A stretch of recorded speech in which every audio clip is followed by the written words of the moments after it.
আসসালামু আলাইকুম। আপনারা যে যেখান থেকে দেখছেন সকলকে জানাচ্ছি অন্তরের অন্তঃস্থল থেকে অভিনন্দন এবং সালাম। আসসালামু আলাইকুম ওয়া রাহমাতুল্লাহ। আজকে আমাদের বাংলা ৮ নম্বর লেকচার হবে। ৮ নম্বর লেকচারে ক্রিয়াপদ সম্পর্কে ডিটেইলস আলোচনা হবে। ক্রিয়াপদ কত প্রকার, কোন ক্যাটাগরিতে কত প্রকার এবং স্পেশালি ক্রিয়ার কাল এটা নিয়ে আবার আলোচনা হবে, যেটা থেকে সম্প্রতি ইউনিভার্সিটিতে প্রশ্ন এসেছে। এবং তাছাড়াও আজকে আমাদের আহ গল্প এবং কবিতা থেকে আছে, গল্পের মধ্যে থেকে আছে অত্যন্ত ডিমান্ডেবল এবং ইউনিভার্সিটিতে যে থেকে অনেক বেশি প্রশ্ন আসতেছে, বঙ্গবন্ধু শেখ মুজিবুর রহমানের স্মৃতিচারণমূলক একটি রচনা, সেটা হচ্ছে 52 দিনগুলো, যেটা অসমাপ্ত আত্মজীবনী থেকে সংকলিত হয়েছে। তাছাড়াও আমাদের আরেকটি কবিতা আছে কবি শামসুর রহমানের আহ মানে নন্দিত একটি কবিতা, সেটা হচ্ছে ফেব্রুয়ারি 1969 সাল, যেটা আমাদের জাতীয় জীবনের চেতনার সাথে অঙ্গাঙ্গিভাবে জড়িত। তো শুরুতেই আমরা গত ক্লাসে যেহেতু সর্বশেষ আলোচনার বিষয় ছিল ক্রিয়ার কাল, তো সেটা বোর্ডে এখনো লেখা আছে। আমরা এটা মুছি নাই এই কারণে যাতে আমাদের কয়েক মিনিট সেভ হয়। তো সেটা এখানে লেখা আছে। আমরা এখন ক্রিয়ার কাল নিয়ে আলোচনা করব। ক্রিয়ার কাল আমাদের শীটে আছে হচ্ছে, আমরা সবাই যদি একটু শীটে চলে যাই তাহলে আমাদের মনে হয় আলোচনাটা একটু সহজ হবে। আমাদের আলোচনার দেখো 33 নম্বর পৃষ্ঠায় ক্রিয়ার কাল আছে। আমরা 33 নম্বর পৃষ্ঠায় চলে যাব। শুরুতে আমি যে কথাগুলো বলবো সেগুলো আগে শুনবো, তারপর বোর্ডে যেগুলো লেখা আছে সেগুলোর দিকে দৃষ্টিপাত করব। শুরুতে যেটা আমরা খেয়াল করবো সেটা হচ্ছে এই যে ক্রিয়ার কাল আমরা ইংরেজির সাথে যদি মেলাই, ইংরেজিতে টেন্স আর বাংলায় হচ্ছে ক্রিয়ার কাল। দেখো এটা পুরোপুরি আমার কাছে মনে হয় মিলে যায়, জাস্ট 2-3টা জায়গায় একটু খেয়াল রাখতে হয়, তাছাড়া সব ইংরেজির মতো মিলে যায়। কিন্তু আমরা হয়তো ওইভাবে চিন্তা করতে পারি না, এই কারণে আমরা বুঝতে পারি না। তো এখন আশা করি আমার কথা তোমরা খুব মনোযোগ দিয়ে শুনবা এবং খুব সহজে বুঝতে পারবা। আমরা প্রথমে দেখি যে টেন্স কত প্রকার। আমরা জানি প্রথমত টেন্স হচ্ছে 3 প্রকার। সেটা হচ্ছে কি? Present, past and future. আমরা এখন বাংলায় আসবো। বাংলায় ক্রিয়ার কাল কত প্রকার? 3 প্রকার: বর্তমান, অতীত, ভবিষ্যৎ। মিলে গেল? আচ্ছা, তারপর দেখো আমরা যদি এখন দেখি যে মোট টেন্স কত প্রকার, তাহলে আমরা জানি প্রত্যেকটা টেন্স প্রেজেন্ট 4 প্রকার, পাস্ট 4 প্রকার, ভবিষ্যৎ 4 প্রকার, মোট 12 প্রকার। অনুরূপভাবে বাংলাতেও ক্রিয়ার কাল হচ্ছে বর্তমান 4 প্রকার, অতীত 4 প্রকার, ভবিষ্যৎ 4 প্রকার, মোট 12 প্রকার। তাহলে এখানেও সংখ্যার দিক দিয়ে সব মিলে গেল, কিন্তু পুরোপুরি ঠিক ওখানে ঠিক ইংরেজিতে ঠিক 12 প্রকার উদাহরণ ঠিক যেমন যেমন, বাংলা হয়তো সবগুলো মিলবে না, কিন্তু 9টা মিলে যাবে, 3টা মিলবে না। এই 3টা আমরা একটু আলাদা করে একটু খেয়াল করে দেখবো। আমি যেহেতু তোমাদেরকে বুঝিয়ে দিব, আশা করি খুব একটা সমস্যা হওয়ার কথা নয়। তো শুরুতেই আমরা একটু দেখি তাহলে ইংরেজি আর বাংলার সাথে আমরা একটু মিলাই ফেলি। দেখো এখানে লেখাই আছে, আমরা প্রকারগুলো লিখে ফেলেছি। তোমরা একটু আমি যেখানে যেখানে হাত দিই সেইগুলো তোমরা একটু বোঝার চেষ্টা করো, অন্যদিকে খেয়াল করার দরকার নেই। এগুলো তোমাদের জানা বিষয়, একটু যদি খেয়াল করো। বর্তমান কাল মানে হচ্ছে প্রেজেন্ট, অতীতকাল মানে হচ্ছে পাস্ট, ফিউচার মানে ভবিষ্যৎ। এটা আমরা জানি, এই কথা কেউ জানে না এমন নাই। আচ্ছা, খেয়াল করো এখন আমাদের কাছে এখন হঠাৎ করে কঠিন হলো কেন? কঠিনটা হলো এই কারণে যে আমরা পারি আর না পারি ইংরেজি প্রাইভেট কত মাস পড়েছি আমি এখন গণনা করে বলতে পারবো, রাইট? আচ্ছা, তারপরে টেন্স ধরতে পারি আর না পারি, টেন্সের নাম অন্তত সবগুলো মুখস্থ আছে, কারণ এগুলো পড়তে পড়তে অন্তত টেন্স, ভয়েস আর ন্যারেশন, এই 3টা জিনিসই আর সেন্টেন্স, এইগুলোই খালি পড়ে পেলাম ইন্টারমিডিয়েট পর্যন্ত। আচ্ছা, এই কারণে এগুলো তোমাদের জানা, কিন্তু যেহেতু বাংলা প্রাইভেট ইতিপূর্বে তোমরা খুব একটা পড়ো নাই, এই জন্য এই নামগুলো তোমাদের কাছে একটু কষ্ট মনে হতে পারে, কিন্তু আমি যখন সেটা আবার ইংরেজির সাথে মিলিয়ে দিব তখন একটা খুব একটা কষ্ট হওয়ার কথা নয় আশা করি। সেটা একটু চলো দেখি। সেটা কি খেয়াল করো, শুরুতে আমি বলি যে বর্তমান কালে যে 4টি, সেটা দেখো সাধারণ বা নিত্যবিত্ত বর্তমান, যেটা ইংরেজির প্রেজেন্ট ইনডিফিনিট টেন্স। এখানে একটু খেয়াল করে তোমাদের একটু বলেই দিই। এখানে দেখো দেয়া আছে, আমি যদি বলি সাধারণ, সাধারণ বলতে কি বোঝাচ্ছে? সাধারণ এন্ড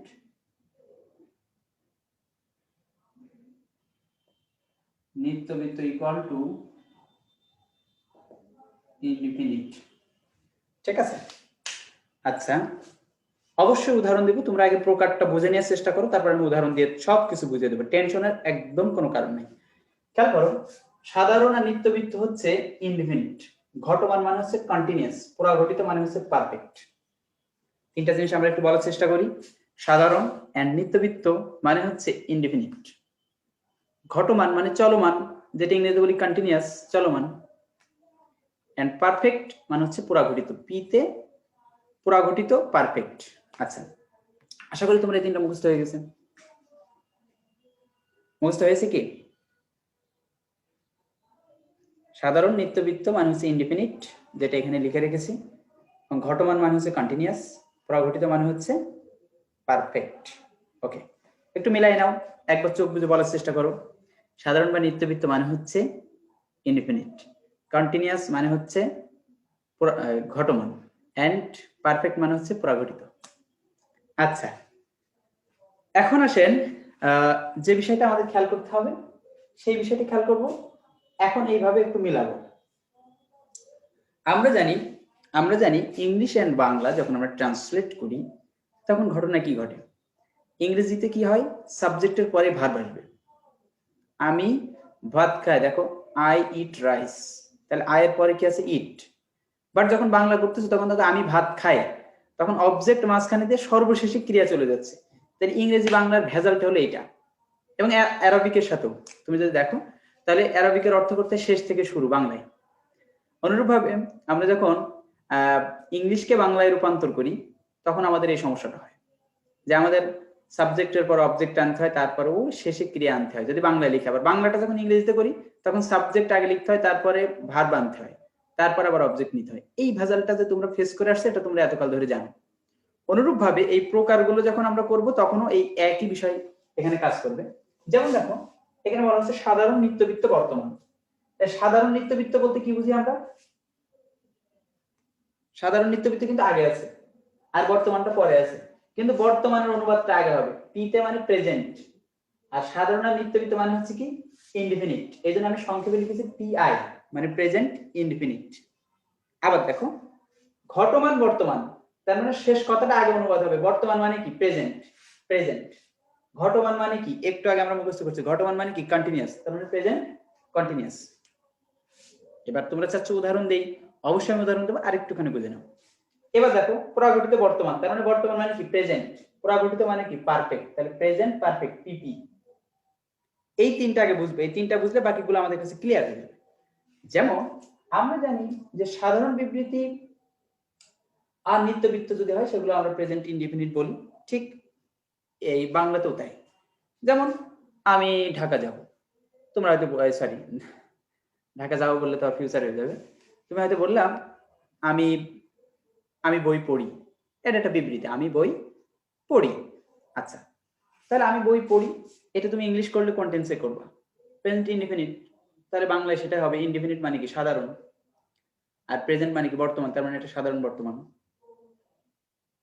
বা নিত্যবৃত্ত বর্তমান। ওকে, নিত্যবৃত্ত কোনগুলো বলে সেগুলো তোমরা জানো, যেটা নিয়মিত করা হয়। যেটা কি, আমি প্রতিদিন সকালে কোরআন পড়ি, আমি প্রতিদিন নামাজ পড়ি, আমি প্রত্যেক দিন কি করি, নদীতে গোসল করি। এই যে যেটা প্রতিদিন নিত্যবৃত্ত বোঝায়, ঠিক আছে? অনেকে লিখছে জি স্যার বুঝে ফেলেছি, ঠিক আছে। আচ্ছা, এবার আসো ঘটমান বর্তমানটা কি। সেটা হচ্ছে কি, যেমন আমি বললাম আমি তোমাদেরকে পড়াচ্ছি বা পড়াইতেছি, ঠিক আছে? এই যে আমি তোমাদেরকে পড়াচ্ছি বা পড়াইতেছি, তাহলে এটা তুমি ইংলিশ করলে অবশ্যই তুমি কি লিখবা, যে আই এম টিচিং ইউ, এটা তুমি যেমন লিখবা। তার মানে কি এটা প্রেজেন্ট কন্টিনিউয়াস, তাহলে এখন এটা বাংলায় কি বলবো, কন্টিনিউয়াস মানে কি ঘটমান, আর প্রেজেন্ট মানে কি বর্তমান, ঘটমান বর্তমান হয়ে গেল। ঠিক আছে, অনুবাদ করার সময় প্রেজেন্ট কন্টিনিউয়াস, কন্টিনিউয়াস এর অনুবাদটা আগে হবে আর প্রেজেন্টেরটা পরে হবে, শেষ। তার মানে ইংলিশ ধরতে বলে বাংলা হয়ে যাচ্ছে। তারপর আমি বললাম একটু আগে আমি ভাত খেয়েছি বা খাইয়াছি, এটা যদি ইংলিশ করো তাহলে তোমরা অবশ্যই প্রেজেন্ট পারফেক্ট করবা, যেহেতু প্রেজেন্ট পারফেক্ট, পারফেক্ট মানে কি পুরাঘটিত, আর প্রেজেন্ট মানে কি বর্তমান, তার মানে পুরাঘটিত বর্তমান, শেষ। এতক্ষণ যা বলেছি এটা কি তোমরা বুঝেছো?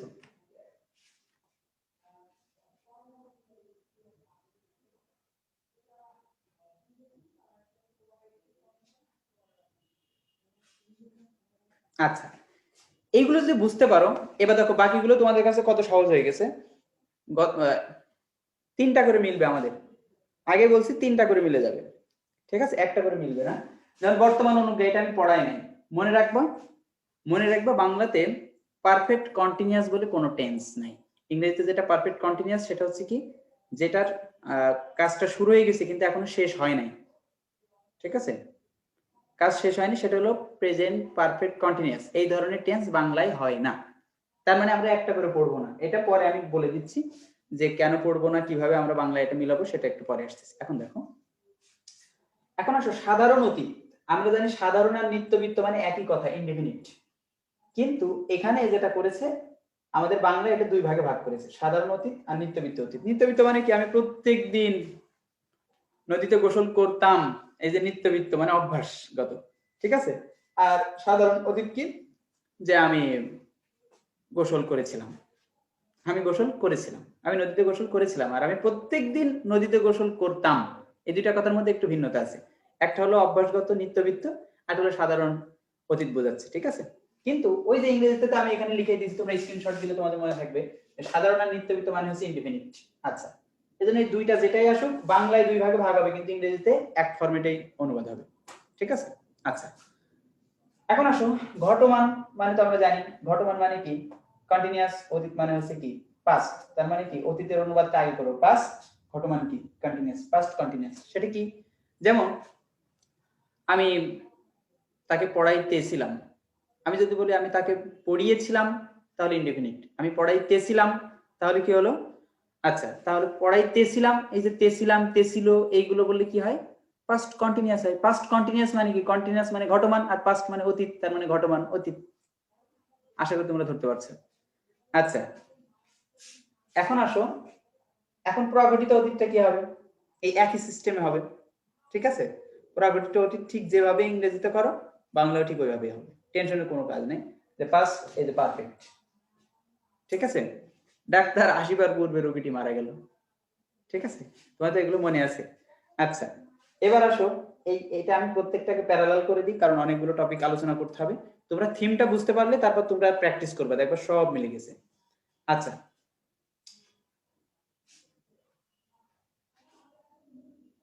তোমাদের তো মনে আছে দুইটা কাজই অতীতে সংগঠিত হবে, তার মধ্যে যেটা বেশি অতীতে হয় সেটা হলো পারফেক্ট, এবং যেটা কম অতীতে হয় সেটা হচ্ছে ইনডিফিনিট। এটা তো তোমাদের মনে থাকার কথা। এবার আফটার হতে পারে, বিফোর হতে পারে, যেটা হয় সেটা, এটা তো তোমাদের জানার কথা, আশা করি তোমাদের মনে আছে। এখন আসো সাধারণ ভবিষ্যৎটা কি। সাধারণ ভবিষ্যৎ মানে কি, ইনডিফিনিট, ফিউচার ইনডিফিনিট। আবার সাধারণ আসছে কিন্তু, ঘটমান মানে কি, কন্টিনিউয়াস, প্রাগঠিত মানে পারফেক্ট। এগুলো উদাহরণ কি হবে, সিম্পল। সাধারণ কি, আমি ভাত খাবো, সাধারণ। ঘটমান ভবিষ্যৎ কি, আমি ভাত খাইতে থাকিব। এগুলো মানে তোমাদের কাছে ক্লিয়ার। এইভাবে তোমরা এবার শীটে এগুলো মিলাইবা। এখন প্রশ্ন হচ্ছে যে আমাদের, আপনি বলছিলেন তিনটা মিলবে না, সেই তিনটা কি, বর্তমান অনুজ্ঞা, ভবিষ্যৎ অনুজ্ঞা, এই দুইটা। আর একটা মিলবে না বলছিলাম, কিন্তু অলরেডি সেই শূন্যতাটা পূরণ করছে। এই জায়গায় অনুজ্ঞাটা কি, এটা বুঝলে তুমি বুঝতে পারবা। বাংলায় যেহেতু পারফেক্ট কন্টিনিউয়াস টেন্স আলাদা করছে, তার মানে প্রেজেন্ট পারফেক্ট কন্টিনিউয়াস টেন্স নাই, পাস্ট পারফেক্ট কন্টিনিউয়াস টেন্স নাই, এবং ফিউচার পারফেক্ট কন্টিনিউয়াস টেন্স নাই, তার মানে তিনটা নাই। তাহলে এই তিনটার ঘাটতি পূরণ করতে হবে, যেহেতু এই তিনটা বাংলা গ্রামার গ্রহণ করেনি। আচ্ছা তাহলে যেহেতু পূরণ করতে হবে, সেই তিনটা কিভাবে পূরণ করলো সেটা একটু দেখার বিষয়। এখন এখানে দেয়া আছে বর্তমান অনুজ্ঞা। অনুজ্ঞা বলতে কি বুঝো, অনুজ্ঞাও কিন্তু পরীক্ষায় আসে, এবং তোমাদের একটু পরে এটা আমাদের পড়াতেও হবে। ঠিক আছে, আচ্ছা ফুলাফান দুষ্টুমি করো, ডাক্তার আসার পর রোগী মারা গেল, ইন্না লিল্লাহি ওয়া ইন্না ইলাইহি রাজিউন। ঠিক আছে, তার থেকে আরো সহজ, আই এম সরি। আমরা ছোটবেলায় দেখতাম বিটিভি সব মুভিতে কি, অপারেশন থিয়েটারে মারা গেছে, এখন রোগী মারা গেল, তার সহজ অনুবাদ কি হবে, আই এম সরি। ডাক্তার এসে বলবে আই এম সরি। ঠিক আছে স্যার, আপনি আমার ইন্সপিরেশন, অমিত, ধন্যবাদ। আর তোমরা অনেকেই আছো কি পড়াশোনার বাইরে অন্য কিছু টেক্সট করায় ব্যস্ত, এখন এগুলো না করে আমি যেটা পড়াই সেটা একটু খেয়াল করো, তাহলে তোমাদের জন্য বুঝতে সহজ হবে। তবে হ্যাঁ, তোমাদের এটা আমাদেরকে উৎফুল্ল করে বা আমাদের ক্লাসটা আরো সুশোভিত করে। কমেন্টস করবা কিন্তু ক্লাসের দিকে খেয়াল রেখে। আচ্ছা আমরা যেটা বলছিলাম আর কি, কোন আলোচনায় জানাছিলাম, আচ্ছা অনুজ্ঞা কি। অনুজ্ঞা হচ্ছে আদেশ, উপদেশ, নিষেধ, অনুরোধ, অভিশাপ। ঠিক আছে, প্রার্থনা মানে দোয়া করা, এইগুলো হচ্ছে অনুজ্ঞা, যেটা ইংরেজিতে ইম্পারেটিভ সেন্টেন্স বলি আমরা, ইম্পারেটিভ সেন্টেন্স। আচ্ছা, এখন তোমরাই বলো, আদেশ উপদেশ নিষেধ এটা অতীত বর্তমান ভবিষ্যৎ 3 কালেই কি করা সম্ভব? তোমরা বলবে না, সম্ভব না, কারণ অতীত কালে কাউকে আদেশ করা যায় না। তুমি বলতে পারবে না মিস্টার হিটলার তুমি এত মানুষকে হত্যা করো না, এই আদেশ দিয়ে কোনো লাভ আছে? সে কি শুনবে? কারণ সেটা অতীত, তো অতীতই, তাকে অনুরোধ করে এখন কোনো লাভ নেই। তার মানে কি, অতীতকালের কোনো আদেশ উপদেশ নিষেধ হয় না, মানে অনুজ্ঞা হয় না। তার মানে অনুজ্ঞা হয় বর্তমানে এবং ভবিষ্যতে। আমি কাজটি বললাম এই কাজটি করো, অথবা বললাম কাজটি করবে, কাউকে আমি বললাম, তাহলে কি হলো, এখানে আমি বর্তমানে কাউকে আদেশ দিতে পারি অথবা ভবিষ্যতের জন্য কাউকে আদেশ দিতে পারি। ঠিক আছে? আচ্ছা, আমি তোমাকে বললাম তুমি পড়ো, অথবা বললাম তুমি এইটা আগামীকালের মধ্যে পড়বে, তাহলে একটা হলো বর্তমানের আদেশ আর একটা কি ভবিষ্যতের আদেশ। তার মানে হচ্ছে আদেশ অনুরোধ নিষেধ সেটা বর্তমানে হয় এবং ভবিষ্যতে। এই জন্য বর্তমান কালের অনুজ্ঞা আছে আর ভবিষ্যৎ কালের অনুজ্ঞা আছে। তার মানে এই ব্যাপারটা খুবই ইজি। সেটা কি, এখানে একটা ঘাটতি পূরণ করা হয়েছে বর্তমান অনুজ্ঞা দিয়ে। সেটা মানে কি, যত কিছু বর্তমানে আদেশ উপদেশ নিষেধ আছে সব এখানে চলে আসবে। আর ভবিষ্যৎ অনুজ্ঞা মানে কি, সব ভবিষ্যৎ কালকের হবে। তুমি পড়বে, দয়া করে তুমি পড়বে, অনুরোধ করলাম, প্রার্থনা করলাম আল্লাহ তুমি তারে পড়ার তৌফিক দাও। ঠিক আছে, এই যে ভবিষ্যতে বলতেছি। তারপরে বললাম তোর তুই মোর আল্লাহ, না কি বলা যেতে পারে যে তুই এই কাজটা করলে মরবি। তার মানে কি, আমি তার কি বদদোয়া দিচ্ছি, অভিশাপ দিচ্ছি, তুমি এটা করলে তুমি মরবে। আচ্ছা, এরকম হতে পারে, তোমরা আশা করি আমার থেকে আরো বেশি বুঝবা। আচ্ছা, এই হলো ভবিষ্যৎ অনুজ্ঞা, এই হলো বর্তমান অনুজ্ঞা গেল। তাহলে আরেকটা ঘাটতি আছে, সেটা কি অতীতকাল, তাহলে চারটা কিভাবে ফিল করলো? যেহেতু অতীতকালেও একটা শর্ট, সেটা কি perfect past perfect continuous short আছে, সেইটা পূরণ করার জন্য দেখো যে ঘটনাটা ঘটাইছে, সাধারণ আর নিত্যবৃত্ত কিন্তু ইংরেজিতে একটাই, সেইটা ভেঙে বাংলায় দুইটা করছে। ঠিক আছে, যেমন দেখো এখানে দেখো প্রেজেন্ট সাধারণ নিত্যবৃত্ত বর্তমান একটাই ছিল, কিন্তু এখানে আবার দুইটা ভাগ করছে, করে ঘটমান প্রাগঠিত এটা ভাগ করে চারটা বানিয়ে ফেলছে। এই 12টা প্যাকেজ ঠিক করে ফেলছে। আমি যেভাবে বললাম বাসায় তোমরা এবার ঠান্ডা মাথায় শিটে যেভাবে এটা আমার দেয়া আছে, এটা তোমরা স্ক্রিনশট দিয়ে নাও। আমি সরে গেলাম, এবার তোমরা শিটে ওটা মিলাই তোমরা এবার বাসায় উদাহরণগুলো দেখার চেষ্টা করবে, দেখবে সব মিলে গেছে। আর কয়েকটা মিলবে না, আমি সেই বিষয়গুলো আমি তোমাদেরকে স্ক্রিনশট দিয়ে আমাকে ডান লিখে দাও, আর আমি যেগুলো মিলবে না সেগুলো নিয়ে আমি এখন একে একে বলতেছি, তোমরা এগুলো একটু শোনার চেষ্টা করো।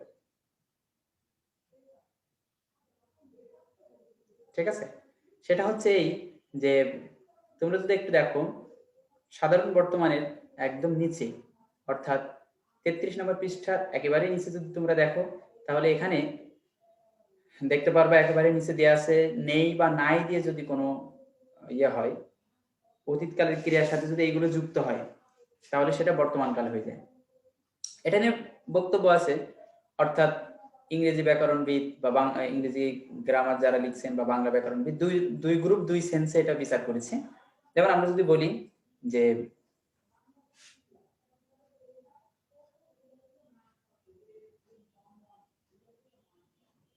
হ্যাঁ, অনেকে আলহামদুলিল্লাহ লিখেছেন, লিখে নিয়েছি, আপনি মুছে দিতে পারেন, আলহামদুলিল্লাহ ভালো লিখেছো। যেটা বলছিলাম আর কি, যদি এটা ইংরেজিতে তিনি গতকাল হাটে যাননি অনুবাদ করতে দিই, তাহলে তোমরা অবশ্যই পাস্ট ইনডিফিনিট নিয়ে চলে যাবা। ঠিক আছে, আচ্ছা, নেগেটিভ বাক্য লিখবা, এবং যেহেতু গতকাল আছে নিশ্চিত এটা পাস্ট ইনডিফিনিট নিয়ে যাবা। কিন্তু বাংলা ব্যাকরণবিদরা বলছেন তিনি গতকাল হাটে যাননি, এই কথা তো একজন আমাকে বিবৃতি দিয়ে শোনালো, কেবল শুনলাম, তার মানে এটা তো বর্তমান কথা। তার মানে ইংলিশে কি এটাকে কাজ হিসেবে ধরছে, আর বাংলায় এটা একটা বিবৃতি হিসেবে নিছে, এই জন্য এটাকে বর্তমান কালই ধরছে। ঠিক যেমন নাকি সম্রাট শাহজাহান তাজমহল নির্মাণ করেন, এটা তো বর্তমান, ইংরেজিতেও কিন্তু প্রেজেন্ট ইনডিফিনিটি তুমি লেখো। তারাও এটা বলতে চাচ্ছে যে তিনি গতকাল হাটে যান, এটাও তো ওই একই রকমের একটা বিবৃতি, সেই জন্য এটাও প্রেজেন্ট ইনডিফিনিট হবে, এটা একটা বিবৃতি হিসেবে নিছে। এটা একটা ফ্যাক্ট। আর আরেক জায়গায় তোমরা দেখবা, আর তাছাড়া তোমরা এগুলো তো বোঝো, ঐতিহাসিক সত্য, চিরন্তন সত্য, ঠিক আছে, ন্যাচারালি যেটা ট্রুথ বলে, ইউনিভার্সাল ট্রুথ যেটা আমরা বলি, এগুলো সব প্রেজেন্ট ইনডিফিনিট হয়, বাংলাতে সেগুলো হয় সাধারণ বর্তমানের ভিতরে আসবে। আচ্ছা, এরপরে দেখো দেয়া আছে কি নিত্যবৃত্ত বর্তমান কাল, যদি আমরা 34 পৃষ্ঠায় যাই, তাহলে ওখানে দেখবে দেয়া আছে কাব্যের ভণিতা।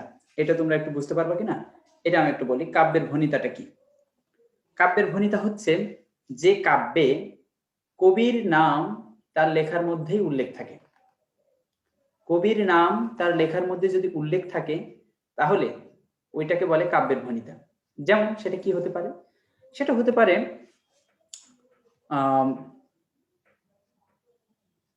কালিদাসের লেখা যদি পড়ো সেখানে লেখা থাকবে কালিদাস কয়।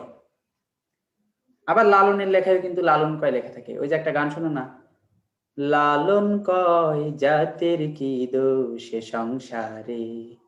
এই যে দেখো লালন কয়, ঠিক আছে, তার নিজের গানের মধ্যেই লালন কয় কথাটা আছে। আবার হাসন রেজা কয়, এই ধরনের কথা কিন্তু আছে। তো তোমরা এই বিষয়গুলো মনে হয়, এই বিষয়টা মনে হয় তোমরা এর আগেও শুনেছো, সেই জন্য আমি সেই জায়গা থেকে বলছি এগুলো হলো কাব্যের ভণিতা। অর্থাৎ কবিতার ভিতরে তার নিজের নাম যদি উল্লেখ থাকে সেটা তার টেক্সট হয়ে যায়। তার নাম আছে লালন কয় জাতের কি দোষ, তার মানে জাতের কি দোষ সে সংসারে, এই কথাটা মূলত লালনের কথা, ঠিক আছে। এটা একটা তখন কি হয়ে যায়, উদ্ধৃতি হিসেবে আসে। আর আমরা জানি উদ্ধৃতি, কোনো কিছু উদ্ধৃতি যদি দেওয়া হয়, কারো যদি বক্তব্য তুলে দেওয়া হয় তাহলে প্রেজেন্ট ইনডিফিনিট হয় এবং বাংলাতে সেটা সাধারণ বর্তমান হবে, শেষ। আচ্ছা, এখন আসেন আমরা যেটা দেখবো, তার মানে এইটা আপনারা এবার বাসায় মিলাই দেখবেন, আশা করি খুব একটা সমস্যা হবে না। আমরা এখন মূলত অন্য আলোচনায় চলে যাব। ক্রিয়ার কাল আমরা শেষ করলাম, আমরা এখন দেখব, চলে যাব 29 নম্বর পৃষ্ঠায়, ক্রিয়াপদ নিয়ে আলোচনা করব। একটু এলোমেলো হয়ে গেল না? আসলে সত্যি কি এলোমেলোটা কি, আমরা এখানে ক্রিয়া না পড়ে ক্রিয়ার কাল পড়ে ফেললাম। আসলে মূলত বোর্ডে আগেই লেখা ছিল, সেই জন্য এটা আগে পড়েছি। এখন আমরা মূল ক্রিয়ার দিকে যাচ্ছি। ক্রিয়া আমরা কিভাবে বুঝবো, ক্রিয়া কিভাবে হয় সেটা একটু দেখবো। আমরা গত 7 নম্বর লেকচারে এই বিষয়টা নিয়ে কথা বলেছিলাম, তোমাদের আশা করি কিছুটা বিষয় মনে আছে। তোমাদের ওখানে আমি দেখিয়েছিলাম ভাববাচক বিশেষ্য পদার্থে কি ক্রিয়া কিভাবে গঠন হয় তার অনেকগুলো বিষয় লিখেছিলাম এবং ইংরেজিতেও বেশ কিছু উদাহরণ দিয়েছিলাম, তোমাদের মনে আছে? আর যদি মনে না থাকে তোমরা ঠান্ডা মাথায় এখন দেখো। ক্রিয়া হতে গেলে, আমার কথা খুব ভালো করে শোনো, ক্রিয়া হতে গেলে তাকে পুরুষ অনুযায়ী পরিবর্তন হতে হবে। পুরুষ কথাটা তোমাদের কাছে একটু কঠিন মনে হতে পারে। পার্সন অনুযায়ী পরিবর্তন হতে হবে। ফার্স্ট পার্সন, সেকেন্ড পার্সন এবং থার্ড পার্সন আসলে ক্রিয়া রূপের পরিবর্তন হয়, সেটা ইংরেজিতেও হয় বাংলাতেও হয়। যেমন আই আসলে কি হয়, এম। হি আসলে কি হয়, ইজ। ইউ আসলে কি হয়, আর। পরিবর্তন হয়ে গেছে, ঠিক আছে। আচ্ছা, অনুরূপ ভাবে আমরা বাংলাতেও পরিবর্তন হবে, কি অনুযায়ী, পুরুষ অনুযায়ী পরিবর্তন হবে। আচ্ছা,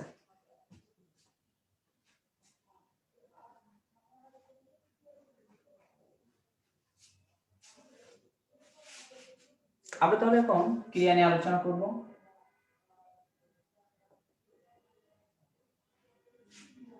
ক্রিয়া নিয়ে আলোচনা করতে গেলে যে বিষয়টা আমাদের খেয়াল করতে হবে সেটা হচ্ছে এই যে দুইটা কারণে, আমি আগে মুখে বলে নিই, দুইটা কারণে মানে দুইটা শর্তে ক্রিয়া বলা যেতে পারে। সেটা হচ্ছে তাকে পার্সন অনুযায়ী পরিবর্তন হতে হবে, অর্থাৎ পুরুষ অনুযায়ী, এবং সময় অনুযায়ী পরিবর্তন হতে হবে। সময় বলতে কি, সেটা হচ্ছে অতীতকাল, বর্তমানকাল, ভবিষ্যৎকাল অনুযায়ী পরিবর্তন হবে। যদি এই পরিবর্তনটা হয় তাহলে সে ক্রিয়া, যদি না হয় তাহলে ক্রিয়ার মতো দেখতে মনে হলো, আসলে সে ক্রিয়া না, ঠিক আছে। আচ্ছা, এখন আসেন আমরা একটু দেখি। যেমন আমরা বলতেছি, কি বলতে পারি,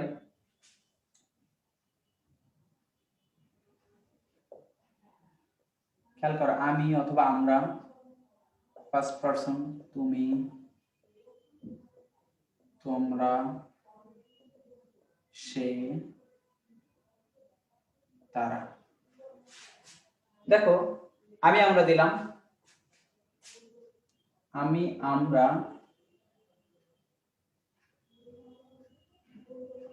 পড়ি বলবো, পড়ি। তুমি তোমরা কি হবে, পড়ো। সে তারা কি হবে, পড়ে। ব্যাস, দেখো একটা পরিবর্তন হয়েছে, খুব খেয়াল করে দেখো। সেটা কি, আমি আমরা পড়ি, তুমি তোমরা কি পড়ো, সে তারা কি হলো, পড়ে।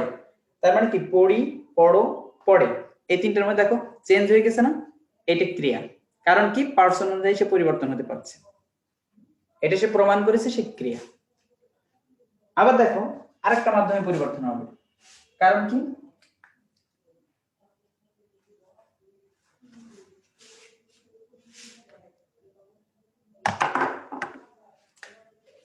তার মানে এটা কি, পুরুষ অনুযায়ী পরিবর্তন হচ্ছে, এগুলো সব পুরুষ।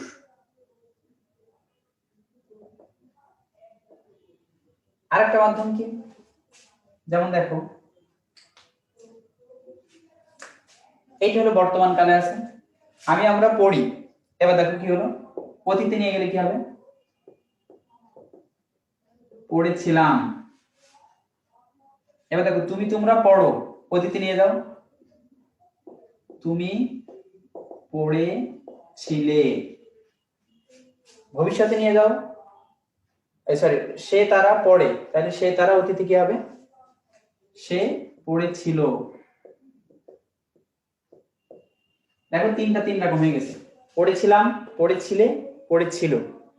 এটাও পরিবর্তন হলো। কি অনুযায়ী পরিবর্তন হচ্ছে, এক পার্সন অনুযায়ী পরিবর্তন হচ্ছে। আবার দেখো পড়ি থেকে পড়েছিলাম, পড়ো থেকে পড়েছিলে, পড়ে থেকে পড়েছিল। এটা আবার কি, কাল অনুযায়ী, সময় অনুযায়ী পরিবর্তন হচ্ছে, কারণ এইগুলো হচ্ছিল কি, সরি,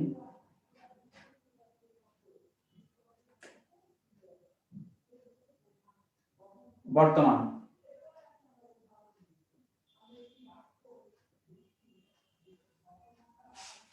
এটা দেখো অতীত। তাহলে এখন আমরা ভবিষ্যতে যদি বলি, আমি পড়ব, তুমি পড়বে, সে পড়বে, ব্যাস। তাহলে এবার দেখো কিভাবে পরিবর্তন হচ্ছে।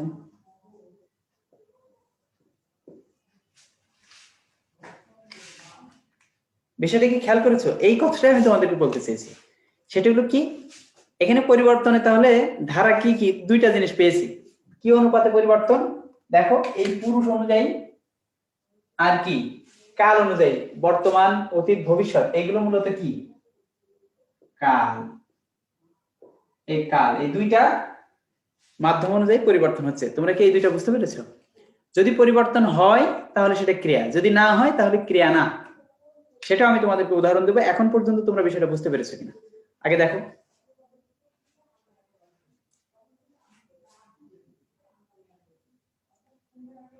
আপনারা কি বেঁচে আছেন?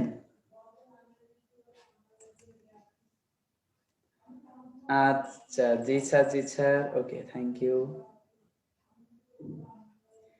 এইবার এতক্ষণ স্বাভাবিকভাবে বুঝলেন। এবার একটু আমি এতক্ষণ যে বলছি যে পুরুষ অনুযায়ী, তারপরে কাল অনুযায়ী পরিবর্তন হলে ক্রিয়া, না পরিবর্তন হলে ক্রিয়া হতে পারবে না, সেটারও একটা উদাহরণ আমরা দেখব কিভাবে হতে পারে না, সেটা একটু দেখি।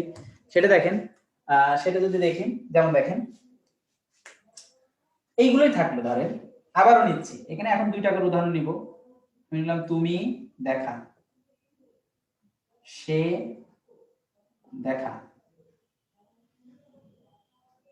ঠিক আছে, অপশন দিলাম। তারপর দেখো সে দর্শন, তুমি দর্শন, আমি দেখা, দর্শন। খেয়াল করো তো, যে কোনো একটা নাম, কোনোটাই অর্থ মিনিং করতে পারে, দেখো তো। তুমি দেখা, সে দেখা, আমি দেখা, তুমি দর্শন, সে দর্শন, আমি দর্শন। দেখো কোনো বাক্য হচ্ছে কিনা। কেন হচ্ছে না? কারণ এই সাবজেক্ট অনুযায়ী ওর কোনো পরিবর্তন নাই, পরিবর্তন হতেও পারবে না, কারণ সে লক হয়ে গেছে। কিভাবে লক হয়েছে সেটা আমরা 7 নম্বর লেকচারে পড়িয়েছিলাম। যদি কোনো ক্রিয়া শেষে আকার অথবা অনযুক্ত হয় তাহলে সেটা লক হয়ে যায় এবং ভাববাচক বিশেষ হয়ে যায়, সে তখন একা একা কোনো কাজ বোঝাতে পারে না। আশা করি তোমাদের মনে আছে। এখন দেখো, এখন ওরা লক হয়ে গেছে, ওদেরকে এখন ক্রিয়া বানাতে হলে কি করতে হবে, দেখো অ্যাসিস্ট্যান্ট ভার্ব লাগবে। যেমন আমরা ইংরেজিতে বলেছিলাম টু অর আইএনজি, অর্থাৎ ইনফিনিটিভ অর জিরাম যদি যুক্ত হয় তাহলে এম ইজ আর যুক্ত হয়, তারপরে সে মিনিং করে। যেমন I am walking in the garden, তোমাদের মনে আছে কতদিন এটা পড়িয়েছিলাম। দেখো ওয়াকিং আসছে, এই জন্য এম আসছে, ইউ আর ওয়াকিং, আর আসছে, কারণ কি ওয়াকিং আইএনজি যুক্ত হয়েছে। অনুরূপভাবে বাংলায় যখন আকার অথবা অনযুক্ত হয় তখন কি যুক্ত করতে হবে, তার সাথে একটা অ্যাসিস্ট্যান্ট ভার্ব দিতে হবে। আমরা জানি বাংলায় ভার্ব আনতে হয় শেষে, এই জন্য এখন শেষে আসবে। তাহলে কি হবে, তুমি দেখা করো বা দর্শন করো, সে দর্শন করে, আমি দর্শন করি। এবার দেখো মিনিংফুল হয়েছে, খেয়াল করো। এবার মিনিংফুল কে করলো, দেখো তুমি অনুযায়ী দেখো করো, সে হয়েছে করে, আমি হয়েছি করি।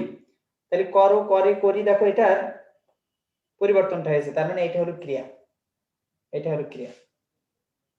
এখন এইটা যে ক্রিয়া হলো, এখন এই ক্রিয়াটা কি অন্য কিছু করা বোঝাচ্ছে না, সে স্বাধীন না, এই দেখা কাজটাই সে করবে, এই দর্শন কাজটাই সে করবে।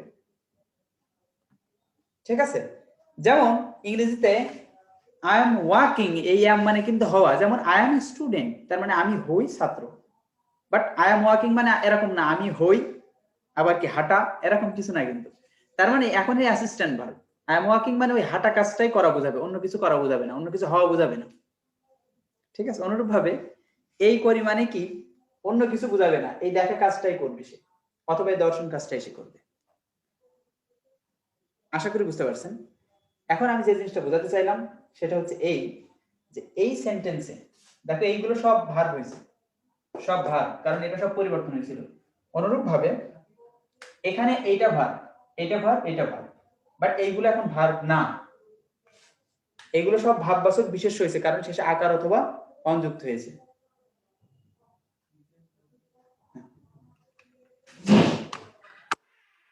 কিছু বলবেন ভাই? আচ্ছা, যে বিষয়টা আমি তোমাদেরকে এতক্ষণ বলছিলাম সেটা হচ্ছে এই যে এখানে ভার্ব হলো, আর এখানে দেখো এগুলো কি ভাববাচক বিশেষ হয়েছে, ভাববাচক সব বিশেষ হয়েছে। আচ্ছা, এখন আসো তোমাদেরকে আমি যে বিষয়টা এখন বলতে চাচ্ছি সেটা হচ্ছে এটা কিন্তু আমাদের পড়ানো শেষ। ক্রিয়ার গঠন, ক্রিয়ার গঠনের শর্ত কি? পুরুষ অনুযায়ী পরিবর্তন হতে হবে অথবা তাকে কাল অনুযায়ী পরিবর্তন হতে হবে, দুইটা অনুযায়ী তাকে পরিবর্তন হতেই হবে। আচ্ছা, কিন্তু এখানে হতে পারছিল না, এই জন্য এই দেখাটাকে আমরা ক্রিয়া বলছি না, এটা নামবাচক বিশেষ্য হয়েছে। এটা সব কি বিশেষ্য, ভাববাচক বিশেষ্য। ঠিক আছে, কারণ কি দেখো তুমি দেখা, সে দেখা, আমি দেখা, তার মানে পার্সন চেঞ্জ হয়ে যাচ্ছে, পুরুষ চেঞ্জ হয়ে যাচ্ছে, second person, third person, first person change হলো, কিন্তু এটার কোনো পরিবর্তন হলো না। এই জন্য এটাকে আমরা ক্রিয়া না বলে কি বলছি, ভাববাচক বিশেষ্য। ক্রিয়া থেকে যেটা ক্রিয়া থেকে বিশেষ হয় সেটাকে আমরা কি বলি, ভাববাচক বিশেষ্য বা ভার্বাল নাউন। আমরা 7 নম্বর লেকচারে পড়িয়েছিলাম। আরেকটা বিষয় খেয়াল করো, পরিবর্তন হয়েছে তুমি করো, সে করে, আমি করি, এইটা যেহেতু পরিবর্তন হয়েছে এটাকে আমরা বুঝি ভার্ব। কিন্তু এই ভার্বটা অ্যাসিস্ট্যান্ট ভার্ব, নট অন্য সে করা বলতে সে অন্য কিছু করা বোঝাবে না, এই দর্শন কাজটাই করা বোঝাবে। তার মানে এই যে ভাববাচক বিশেষ্য, এটা হলো বিশেষ্য আর এটা হচ্ছে ক্রিয়া। তার মানে বিশেষ্য প্লাস ক্রিয়া যদি হয় তাহলে এটা সূত্র হচ্ছে বিশেষ্য প্লাস ক্রিয়া ইকুয়াল টু মিশ্র ক্রিয়া। মিশ্র ক্রিয়া তার মানে এইগুলো সব কি হয়ে যাচ্ছে, মিশ্র ক্রিয়া হয়ে যাচ্ছে, কারণ তার আগে একটা বিশেষ্য আছে তারপরে ক্রিয়া আসছে, মিশ্র ক্রিয়া। এইটা নিয়ে একটু পরে আমি তোমাদেরকে আবার একটু কথা বলবো, ঠিক আছে? কাজে টেনশনের কোনো কারণ নেই। এইটা নিয়ে আমি তোমাদের মিশ্র ক্রিয়া এবং যৌগিক ক্রিয়া কিভাবে হয় একটু পরে আলোচনা করব। এখন আমরা বুঝাচ্ছিলাম ক্রিয়ার গঠন, আশা করি তোমরা এটা ধরতে পারছো। আচ্ছা, এখন দেখো তোমাদের একটু শীটে আসতে হবে, একটু আমার সাথে কিছুক্ষণ সময় দিতে হবে। শীটে আমরা যে বিষয়গুলো বোঝানোর চেষ্টা করেছি সেটা একটু শীটের সাথে একটু মিলাই নিলে আমাদের লেকচারটা এগিয়ে যাবে। আচ্ছা, সেটা 29 নম্বর পৃষ্ঠায় তোমরা যদি দেখো তাহলে দেখো ক্রিয়াপদ, ক্রিয়াপদ গঠনের জন্য এখানে দেখো ক্রিয়াপদ সম্পর্কে গুরুত্বপূর্ণ যে তথ্য আছে সেটার ক নম্বরটা টিক দাও, ক এবং ঘ নম্বরে টিক দাও, যেটা এতক্ষণ বলেছি পুরুষ ভেদে পরিবর্তন হবে এবং কাল ভেদে পরিবর্তন হবে। দুইটা ছক দেয়া আছে, এটা তোমরা বাসায় দেখবা। এরপর দুইটা ছকের নিচে দেখো একটা ফুল চিহ্ন দেয়া আছে, ক্রিয়াপদের গঠন। ক্রিয়াপদের গঠন এই জায়গাটায় দেখো ক্রিয়ামূল বা ধাতুর সঙ্গে পুরুষ অনুযায়ী কালসূচক ক্রিয়া বিভক্তি, মানে পুরুষ অনুযায়ী পরিবর্তন হবে। সেটা কি, এই যে পর ধাতুর সাথে কি, যখন আমি আসছি তখন কি পড়ি, পড়ো, পড়ে, এই ধরনের একটা পরিবর্তন আসবে সেটা বোঝাইছে। এবং ওখানে দেখবা কাল সূচকও দেয়া আছে, কাল অনুপাতে পরিবর্তন হবে সেটা এখানে দেয়া আছে, যে বর্তমানে একরকম হবে, অতীতে একরকম, ভবিষ্যতে একরকম, এখানে লেখা আছে। এরপর যেটা আমাদের দেখার বিষয় অনুক্ত ক্রিয়াপদটা। অনুক্ত ক্রিয়াপদটা নামটা দেখো অনুক্ত। উক্ত মানে কি যা বলা হয়, অনুক্ত মানে কি যা বলা হয় না। ঠিক আছে, আচ্ছা 29 নম্বর পেজে আছে। অনুক্ত ক্রিয়াপদটা কি, যেমন আমরা বলি যে সে ডাক্তার, ইংরেজি করো হি ইজ এ ডক্টর, সে একজন ডাক্তার। হি ইজ, হির পরে দেখো ইজ ভার্ব চলে আসছে। আমি ছাত্র, আমি একজন ছাত্র। এখানে দেখো আমরা কিন্তু বাংলায় কোনো বলছি না আমি হই একজন ছাত্র, তিনি হন একজন ডাক্তার, এটা কিন্তু আমরা বলি না। তার মানে কি এই যে হন হই এই কথা বলি না, এটা হচ্ছে অনুক্ত ক্রিয়াপদ, কিন্তু ইংরেজি করতে গেলে দেখবেন আপনার ভার্ব চলে আসছে। আই এম এ স্টুডেন্ট, তার মানে কি এম, এখানে দেখো বি ভার্ব চলে আসছে। আচ্ছা, তারপর দেখো হি ইজ এ ডক্টর, এখানে ইজ চলে আসছে। তার মানে কি ইংরেজিতে আসতেছে, বাংলায় বললে আমরা ওটা না বললেও আমরা অর্থ মিনিং করে নিতে পারি নিজেরাই। এজন্য এটাই হলো অনুক্ত ক্রিয়াপদ। আচ্ছা, এরপরে আসো আমরা যেটা দেখবো সেটা হচ্ছে ক্রিয়ার শ্রেণীকরণ। দেখো, ভাব প্রকাশের দিক দিয়ে ক্রিয়া দুই ভাগে ভাগ করা হয়েছে। সেটা কি? অসমাপিকা আর সমাপিকা ক্রিয়া। অসমাপিকা ক্রিয়া আর সমাপিকা ক্রিয়া সেটা কি? আমরা যখন মনের ভাব প্রকাশ করি, কোনটা হচ্ছে মনের ভাব পুরোপুরি প্রকাশ করতে পারে না যে ক্রিয়ার মাধ্যমে, সেটা হলো অসমাপিকা। আর যেটা মনের ভাব ঠিক মতো প্রকাশ করতে পারে সেটাই হচ্ছে সমাপিকা। তাহলে আমরা এখন দেখব যে আমরা একটু ঠান্ডা মাথায় যদি একটু চিন্তা করি, যেমন আমি বললাম আমি গতকাল কক্সবাজার গিয়ে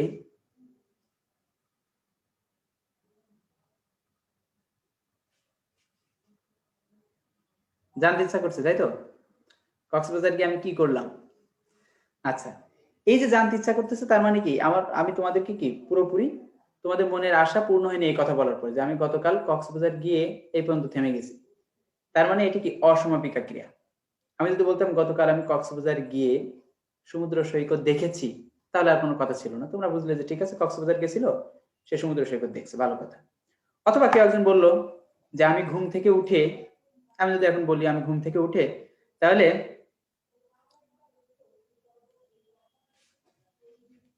তাহলে একটা দেখা যাবে কি, পাশ থেকে একজন রুমমেট কি বলবে, কি ঘুম থেকে উঠে কি করবা? ঠিক আছে, এরকম। অথবা তুমি বললে আমি বাড়িতে গিয়ে, পাশে যে শুনবে সে কি, মানে যখনই বলছে বাড়িতে গিয়ে তার মানে তুমি যেন আরো কিছু বলতে চাইছিলে, সে আকাঙ্ক্ষা নিয়ে শোনার জন্য রেডি থাকবে, কিন্তু তুমি আর কিছু বললে না। তার মানে এটি অসমাপিকা ক্রিয়া। যদি বলতে আমি বাড়িতে গিয়ে এইটা করেছিলাম ওইটা করেছিলাম, তাহলে সেটা কি সুন্দর মানে তখন সমাপিকা বা আকাঙ্ক্ষা প্রকাশ করতেছে। আচ্ছা, এই ছিল মোটামুটি কথা। এটা তুমি দেখো তোমাদের এখানে দেয়া আছে, সেটা হচ্ছে অসমাপিকা ক্রিয়া। দেখো কি কি ভাবে হতে পারে, মনে রাখবা ক্রিয়া শেষে এ, লে এবং তে, এটা পরে একটা জায়গায় লেখা আছে, সেই জায়গায় আন্ডারলাইন করে দেবো, যেহেতু এখানে আর লিখতেছি না। মনে রাখবা যে ক্রিয়া শেষে এ, তে, লে, যেমন গিয়ে এ আছে, ঠিক আছে? তেমন বলা হলো কি, সে নাচতে থাকলো, তাই নাচতে, দেখো তে আছে। সূর্য উঠলে আমি পড়তে বসবো, তাহলে সূর্য উঠলে এখানে দেখো লে আছে, তাহলে এ, তে, লে, এই তিনটা জিনিস থাকবে অসমাপিকা ক্রিয়া শেষে। অসমাপিকা ক্রিয়া শেষে তিনটা জিনিস থাকবে, এ, তে, লে। এটা একটু পরে দেখবো। আচ্ছা আচ্ছা, এরপরে দেখো দেয়া আছে সকর্মক ক্রিয়া, অকর্মক ক্রিয়া, দ্বিকর্মক ক্রিয়া। এই বিষয়টা একটু খেয়াল করো, আমি একটু লিখে দিই।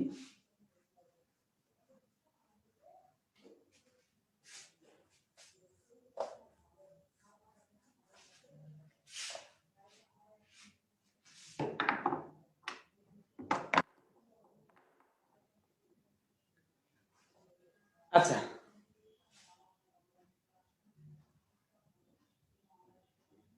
সাউন্ড এত আস্তে আসতেছে কেন? আচ্ছা, এটার একটা কারণ হতে পারে আমি 6 দিন ধরে জার্নিতে ছিলাম, সেখান থেকে আসার পরে আমার ভয়েসটা মনে হয় একটু লো। আরেকটা কারণ হচ্ছে আমরা যে মাউথ স্পিকারটা ব্যবহার করতাম ওইটা একটু মনে হয় মাথাটা ভেঙে গেছে, মনে হয় একটু আগে, হয়তো সকালের দিকে পড়ে গিয়ে হয়তো ভেঙে যেতে পারে, সেটার কারণে ওটা মিসিং হচ্ছে। দুইটা কারণ হতে পারে আর কি। অনেকে হয়তো ঠিকঠাকই শুনতেছেন, যদি অনেক যারা বলতেছেন না ঠিক আছে, তাহলে অন্যরা হয়তো বা নেটের প্রবলেম হতে পারে। আচ্ছা, আমরা যেটা নিয়ে আলোচনা করতেছিলাম যে আমরা এখন দেখবো সকর্মক, অকর্মক আর দ্বিকর্মক ক্রিয়া। এটা আমরা একটু বোঝার চেষ্টা করব। দেখো এখানে ক্রিয়ার কোনো দোষ নাই, মূলত বাক্যের কারণে এই ক্রিয়াগুলোর নামকরণ ভিন্ন হয়। উদাহরণ সহ দিই, তাহলে তোমরা বুঝতে পারবো। যেমন দেখো বললাম আমি পড়ি, আবার লিখলাম আমি বই পড়ি, আবার লিখলাম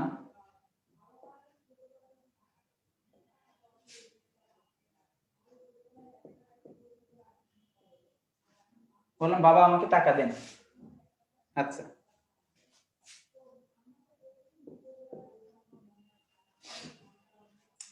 খেয়াল করো লিখেছি আমি পড়ি, তাহলে এই বাক্যে ক্রিয়া কোনটা?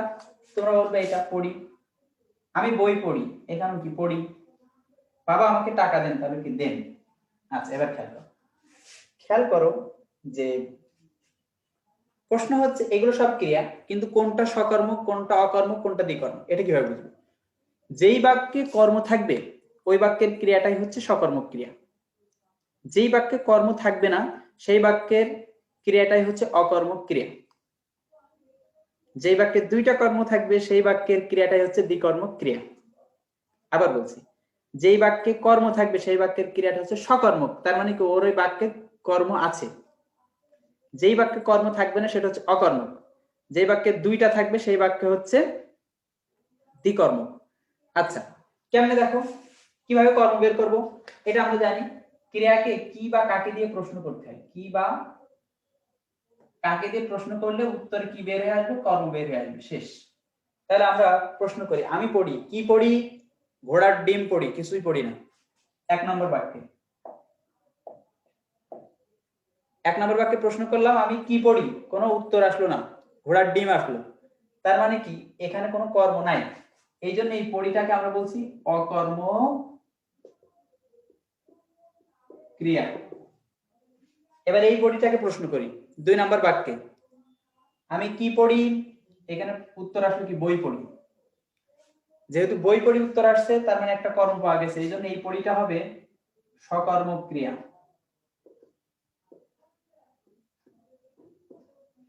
যে বিষয়টা খেয়াল করতে হবে, দেখো এই পড়ি আর এই পড়ি এরা হলো যমজ দুই ভাই, দেখো একই রকম দেখতে, কিন্তু একটা হয়ে গেল সকর্মক, একটা হয়ে গেল অকর্মক। কেন হলো? বাক্যের কারণে হয়েছে, নট ক্রিয়ার কোনো কারণে হয়েছে। আশা করি বিষয়টা বুঝতে পেরেছো।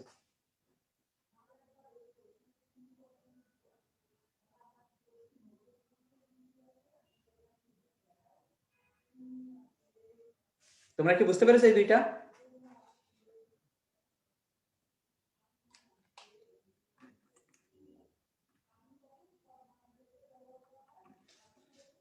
ইন্না লিল্লাহি ওয়া ইন্না ইলাইহি রাজিউন।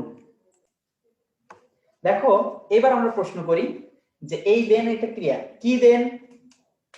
টাকা দেন। কাকে দেন? আমাকে দেন। তাহলে এখানে কয়টা কর্ম পেয়েছি? দুইটা কর্ম পেয়েছি। আচ্ছা, তাহলে যেহেতু দুইটা কর্ম পেয়েছি এই জন্য এই দেনটাকে কি বলবো? দ্বিকর্মক।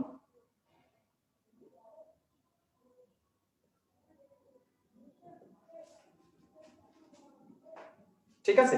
আচ্ছা, প্রশ্ন হচ্ছে অপশনে যদি দ্বিকর্মক না থাকে তাহলে এই দেনটা অকর্মক হবে না সকর্মক হবে? 1 নম্বর না 2 নম্বর? উত্তর দাও তো।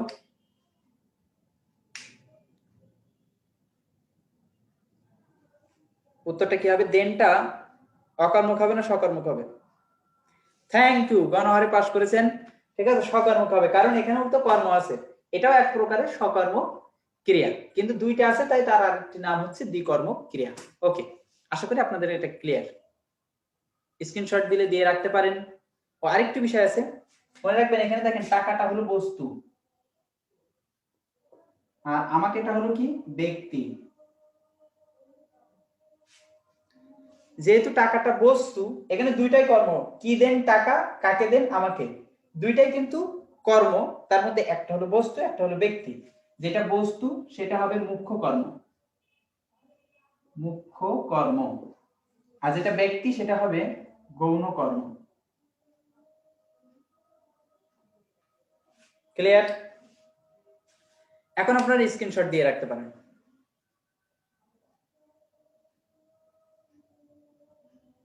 ওকে, ক্লিয়ার? মুছে দেই।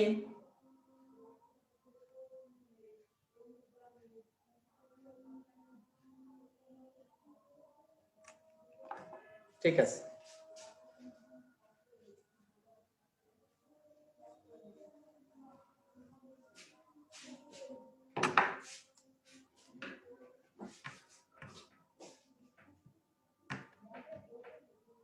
এবার আমরা পড়ব সমধাতুস কর্ম।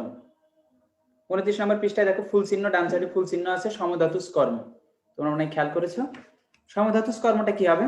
সমধাতুস কর্ম হচ্ছে যেটার ক্রিয়া এবং কর্ম একই শব্দমূল থেকে উৎপত্তি হবে, সেটাই হচ্ছে সমধাতুস কর্ম। আচ্ছা, যেমন সেটা কি বলা হলো? সে খুব হাসা হেসেছে।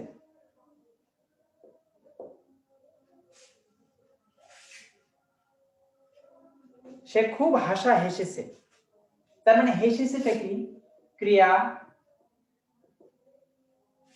এখানে সে খুব হাসা হেসেছে, এই হাসাটা কি? এটা হচ্ছে কর্ম। কি করেছে? হাসা হেসেছে, মানে এটা হলো কর্ম। খেয়াল করো, এই কর্ম এবং ক্রিয়া দুইটাই দেখো হাস ক্রিয়ামূল থেকে আসছে। সে খুব কাঁদা কেঁদেছে, এমন মায়া কান্না আর কেঁদো না। তাহলে কান্না কেঁদো না, দেখো তার মূল সব কি? কাঁদ থেকে আসছে। আচ্ছা, তারপরে বলা হলো যে আজকে বেশ এক ঘুম ঘুমিয়েছি। ঘুমিয়েছিটা কি? ক্রিয়া, আর ঘুমটা কি? কর্ম। তাহলে দুইটারই মূল শব্দ কি? ঘুম। সে তাকে খুব মারা মেরেছে, খুব মারা মেরেছে। তাহলে মারা মেরেছে দুইটারই মূল শব্দ কি? মার ধাতু থেকে আসছে। আশা করি তোমাদের কাছে ক্লিয়ার। একই ধাতু থেকে যদি কর্ম এবং ক্রিয়া হয় তাহলে সেটাকে বলা হয় সমধাতু। ক্রিয়ার নিচে দাগ থাকলে সমধাতু ক্রিয়া, কর্মের নিচে দাগ থাকলে সমধাতু কর্ম। ওকে,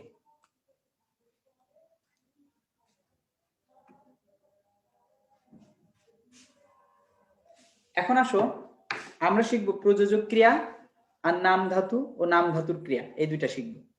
ঠিক আছে? আচ্ছা, আমি একটু লিখে নিই তাহলে একটু সুবিধা হবে। ঠিক আছে,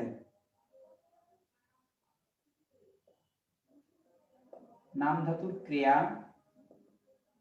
আচ্ছা, আর এই পাশে লিখলাম প্রযোজক ক্রিয়া।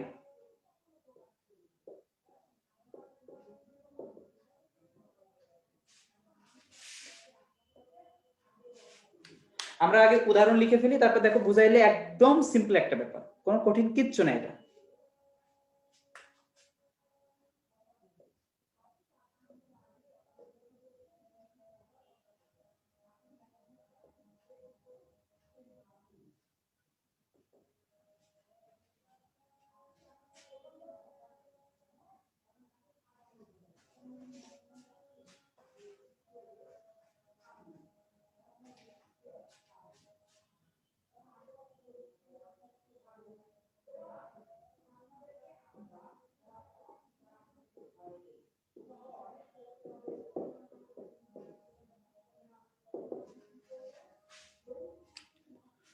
দেখো দুইটা বাক্য লিখেছি।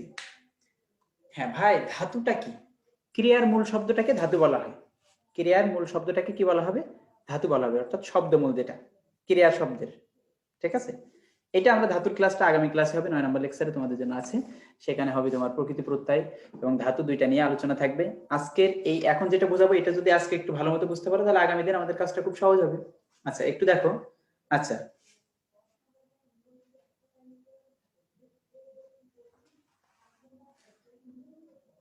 এখন খেয়াল করো, কৃষক ফসল ফলায়, মা শিশুকে চাঁদ দেখায়। আচ্ছা, অফ টপিকে একটা কথা বলিনি, দু একজন দেখে অনেক বেশি কমেন্টস করতেছো এবং সেগুলো সব আমাকে পার্সোনালি মানে প্রশংসা করেই করতেছো, কিন্তু এরকম এত বেশি এটা করলে আমি কিন্তু তোমার নাম মার্ক করে আমি কিন্তু ভাইদেরকে জানিয়ে দেবো, অথবা নিজেই তোমাকে আমি কিন্তু আউট করে দেবো। এগুলো করা যাবে না, তুমি ক্লাসের দিকে মনোযোগী থাকো। তুমি এগুলো তো দরকার নাই, তোমার নিজের ক্ষতি কেন করতেছো তুমি? আমার প্রশংসা বা তুমি ফোকাসের প্রশংসা তোমার এত তো দরকার নাই। এটা তোমার জন্য, যেটা প্রশ্ন করি সেটা বলো, সেই ধরনের রেসপন্স করো। ঠিক আছে? ঠিক আছে, এগুলো করা যাবে না। হয়তো আমি সরি যে তোমরা হয়তো আমাকে অন্যভাবে দেখবা, কিন্তু আমি তোমাদের কল্যাণকামী। সত্য কথা তিক্ত, সত্য কথা শুনতে একটু খারাপ লাগে, বাট এটা ফল মিষ্ট। ঠিক আছে, এটা একটু মনে রাখবেন। আমরা মিষ্টি খাই, মিষ্টি খাইলে ক্ষতি হয়, বাট যত ঔষধ কোম্পানি আছে সব কিন্তু তিতা দিয়ে তৈরি হয়। ঠিক আছে, এটা শরীরের জন্য উপকারী। আমরা তিতা খাই না তাই অসুস্থ হই। ঠিক আছে, যাই হোক, অবশ্যই অনেকে অনেক কিছু লিখছেন।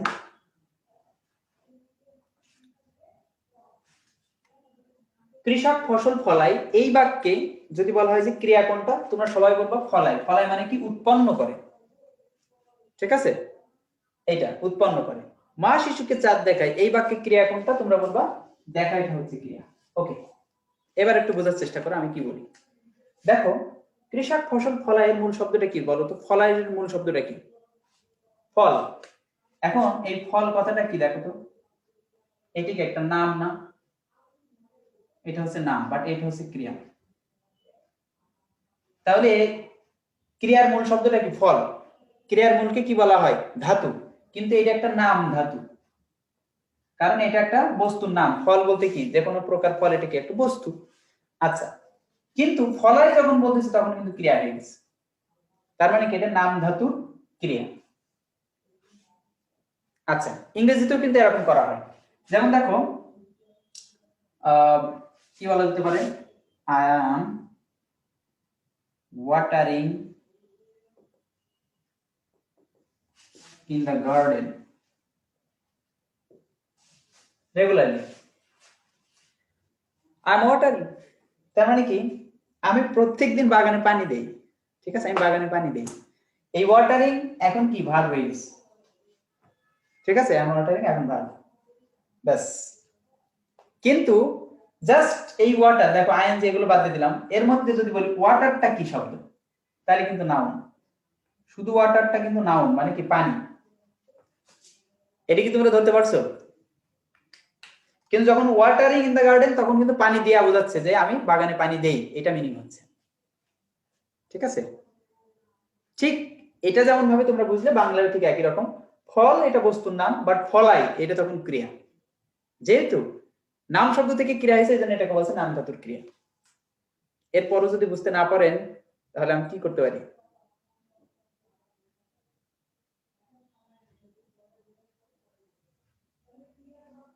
বুঝতে পেরেছি, থ্যাংক ইউ। আপনারা বুঝতে পারলে আমার ভালো লাগে।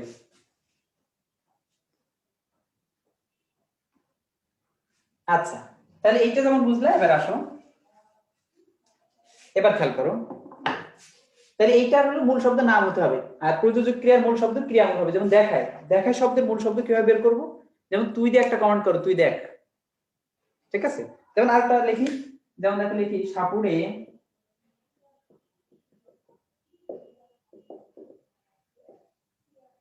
সাপ খেলায়। সাপুড়ে সাপ খেলায়, এখানে দেখো খেলাইটা কি ক্রিয়া, তাহলে খেলার মূল শব্দ কি নাম না ক্রিয়া, এটা কিভাবে বুঝবো? দেখো তুই খেল, খেল বলে কোনো বস্তুর নাম নাই, খেল কি ক্রিয়ামূল। তুই দেখ, তুই খেল, দেখো মূল শব্দ বের হয়ে যাচ্ছে। আচ্ছা, এখানে আমরা জানি যে খেলা একটা ক্রিয়া, ভালো কথা। এখন এটা প্রযোজক ক্রিয়া কেন হলো? প্রযোজক ক্রিয়া এই জন্য হলো যে এই বাক্যে একজনের পরিচালনায় আরেকজন পরিচালিত হয়, এই জন্য এই বাক্যের ক্রিয়াকে বলা হয় প্রযোজক ক্রিয়া। আবার বলছি, যেমন ওই যে প্রযোজনা করে নাটক, তার মানে তার ডিরেকশনে কিন্তু নাটকটা হয়েছে। নায়ক নায়িকারা ইচ্ছা করলে তার মতো ড্রেস সে পড়তে পারবে না, তার ইচ্ছা মতো সে সংলাপ বলতে পারবে না। যিনি পরিচালনা করছে তিনি যেভাবে বলবেন তাদেরকে সেভাবেই চলতে হবে। অনুরূপ ভাবে এখানে শিশু কার ডিরেকশনে চলতেছে? মা শিশুকে চাঁদ দেখায়, তার মানে এখানে পরিচালনা করতেছে মা। মা দেখাচ্ছে আর শিশু দেখতেছে তার নির্দেশনা মোতাবেক। আর শিশুরা সাধারণত দেখো নিচের দিকে তাকায়, উপরের দিকে তাকায় না। তখন কি বলে? হয়তো কান্নাকাটি করতেছে, তখন কি বলে? ওই দেখো আকাশে চাঁদ, তখন সে উপরের দিকে তাকায়, খোঁজে কই, ঠিক আছে। আচ্ছা আচ্ছা, এবার দেখো সাপুড়ে সাপ খেলায়, তার মানে কি সাপুড়ে খেলাচ্ছে আর সাপ খেলতেছে, তার মানে পরিচালনা করতেছে সাপুড়ে আর পরিচালিত হচ্ছে কে? সাপ। এই জন্য এই বাক্যের এই ক্রিয়াটাকে বলা হচ্ছে প্রযোজক ক্রিয়া। কেন প্রযোজক? কারণ খেলায় কে খেলায়? সাপুড়ে, কারণ সাপুড়ে এই জায়গায় হচ্ছে প্রযোজক। এখানে দেখেন কেন প্রযোজক? কারণ তার পরিচালনায় সাপ চলতেছে, তার মানে এইটা হলো প্রযোজক কর্তা। অনুরূপভাবে দেখো মা শিশুকে চাঁদ দেখায়, তার এই দেখায়টা কার? এই দেখাই কাজটা কে করে? মা। খেলাই কাজটা কে করে? সাপুড়ে, তার মানে মা আর সাপুড়ে এই দুইজন হচ্ছে প্রযোজক কর্তা, কারণ এরা পরিচালনা করে। প্রযোজক কর্তা। এখানে দেখো সাপ খেলায় না, কিন্তু সাপ খেলে, আর শিশু কি দেখে, নট দেখায়। দেখাই কে? মা। খেলাই কে? সাপুড়ে। তার মানে এরা যদি প্রযোজক কর্তা হয়, তাহলে এদের কাজটা কি হবে? এদের কাজটাকে আমরা বলবো প্রযোজক ক্রিয়া। এবার খেয়াল করো, মায়ের কথা অনুযায়ী শিশু চলে, সাপুড়ের কথা অনুযায়ী সাপ খেলে। এই জন্য এই দুইটাকে আবার আমরা কি বলবো? এই দুইটাকে আমরা আবার বলবো প্রযোজ্য কর্তা। তার মানে এরা প্রযোজিত হয়, এরাও কাজ করে। যেমন সাপুড়ে খেলায় আর সাপ তো খেলে, তার মানে দুইজনই কিন্তু কাজ করে। মা দেখায়, সেও কাজ করে, শিশু দেখে, সেও কাজ করে। তার মানে মা যেহেতু পরিচালনা করে, এই জন্য প্রযোজক কর্তা। আর যেহেতু শিশু সাপ এরা পরিচালিত হয়, এই জন্য এরা হচ্ছে প্রযোজ্য কর্তা। আশা করি ক্লিয়ার।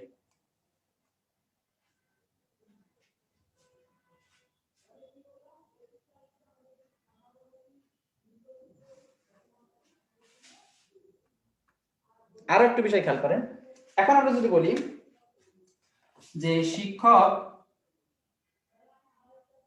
ছাত্রকে বেতাচ্ছে, বেতাচ্ছেটা কি ক্রিয়া হবে? 1 নাম্বার নাকি 2 নাম্বার? 1 নাম্বার হচ্ছে নাম ধাতু, 2 নাম্বার হচ্ছে প্রযোজক। কমেন্টস করেন। শিক্ষক ছাত্রকে বেতাচ্ছে,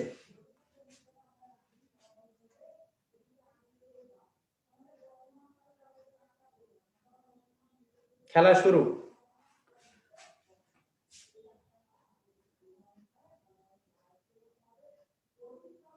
থ্যাংক ইউ। 60% উত্তর সঠিক দিয়েছেন, 40% উত্তর ভুল দিচ্ছেন। আচ্ছা, একটু খেয়াল করেন, শিক্ষক ছাত্রকে বেতাচ্ছে, তাহলে বেতাচ্ছে তো একটা ক্রিয়া। এই ক্রিয়ার মূল শব্দটা কি? আপনারা বলবেন একটা বেত। বেত কি কোনো কাজের নাম না কোনো বস্তুর নাম? আপনারা বললেন নাম, বেত একটা লাঠির নাম। তাহলে যেহেতু নাম শব্দ, তার মানে কি দেখেন, এরকম ফলাইটা ক্রিয়া, কিন্তু তার মধ্যে ফলটা কি নাম ধাতু, তার মানে বেতটাও কি নাম না? তাহলে এটা কি হবে? নাম ধাতু, নাম ধাতুর ক্রিয়া। ধরা খাইছেন? ধরা খাইছেন কে কে?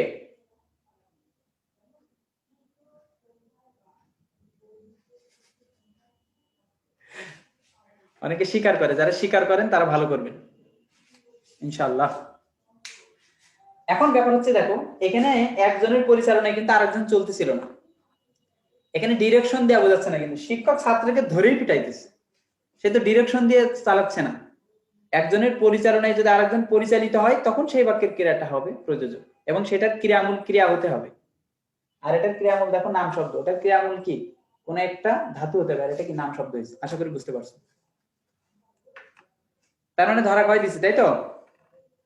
আচ্ছা, এরকম এবার শিটে আছে, তোমরা বাকিগুলো পড়বা। বিশেষ্য হতে পারে, কোন নাম শব্দ হতে পারে, বিশেষণ হতে পারে। যেমন বললো যে তরকারি বাসি হলে টকে। টক কি? একটা অ্যাডজেক্টিভ, মানে গুণ। টক, ঝাল, মিষ্টি এগুলো কি? স্বাদের একটা গুণাগুণ। আচ্ছা, তাহলে বলা হলো তরকারি বাসি হলে টকে। এখানে টকে বলতে কিন্তু টক ভার্ব হয়ে গেছে, মানে টক মানে টক হয়ে যায় মিনিং করতেছে, কিন্তু শব্দটা তো টক থেকে আসছে, অ্যাডজেক্টিভ থেকে আসছে। এই জন্য আমরা সেটাকে বলবো এটা হচ্ছে নাম ধাতুর ক্রিয়া, কারণ ওইটা ছিল কি? একটা স্বাদের নাম শব্দ, গুণাগুণ। ওকে, তো এইভাবে আমরা মোটামুটি খুব সহজেই পেরে যাব। এরপরে দেখেন আসে যৌগিক ক্রিয়া আর মিশ্র ক্রিয়া। আশা করি আপনারা পেয়েছেন যৌগিক ক্রিয়া এন্ড মিশ্র ক্রিয়া। এটা আমি একটু সলভ করে দিই, তারপর দেখেন আপনাদের বুঝতে সহজ হবে।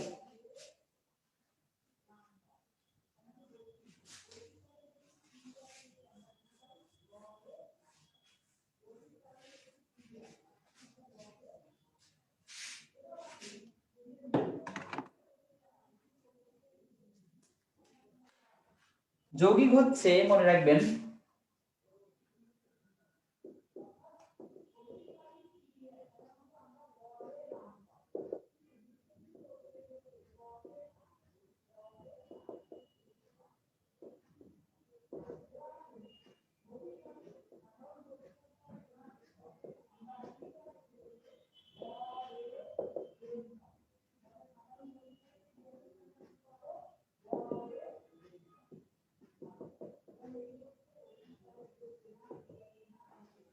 দেখেন যৌগিক আর মিশ্রর, যৌগিক আর মিশ্র এটা দেখেন, ক্রিয়া প্লাস যদি ক্রিয়া হয় তাহলে সেটা যৌগিক। ক্রিয়ার সাথে যদি ক্রিয়া হয় সেটাকে বলবো যৌগিক ক্রিয়া। আর যদি ক্রিয়ার সাথে অন্য কোনো পদ আসে, অন্য কোনো কি কি পদ? বিশেষ্য, বিশেষণ, অব্যয়, এগুলো যদি আসে সেটাকে আমরা বলবো মিশ্র ক্রিয়া।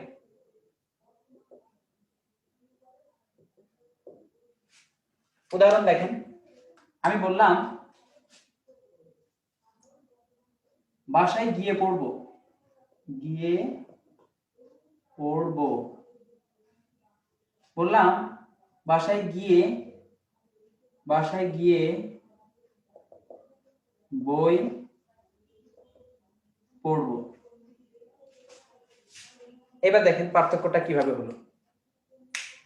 যখন বলা হলো বাসায় গিয়ে পড়বো, তখন খেয়াল করেন যাওয়াটাও কাজ, পড়াটাও কাজ। আমরা জানি গিয়েটা হচ্ছে অসমাপিকা ক্রিয়া। আমি যদি বলতাম বাসায় গিয়ে, তোমরা বলতে কি স্যার বাসায় গিয়ে কি করবেন, ঠিক আছে? একটা জানার একটা কিউরিসিটি তৈরি হতো আপনার মধ্যে। তার মানে অসমাপিকা আর এটা কি পূর্বটা সমাপিকা, দুইটাই পাশাপাশি আছে, এইটাও ক্রিয়া এটাও ক্রিয়া। এই জন্য এই দুইটা যদি একসাথে আসে, একসাথে দাগ দেওয়া থাকে দুইটা নিচে, তাহলে এটা হবে যৌগিক ক্রিয়া। আবার বলছি দুইটার নিচে কিন্তু একই সাথে দাগ দেওয়া থাকতে হবে। আচ্ছা,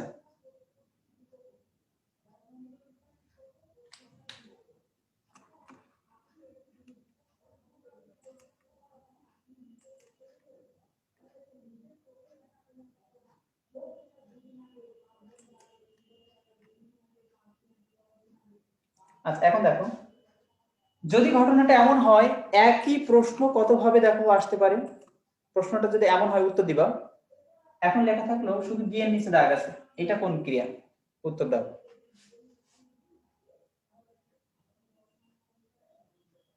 গিয়েটা কোন ক্রিয়া হবে?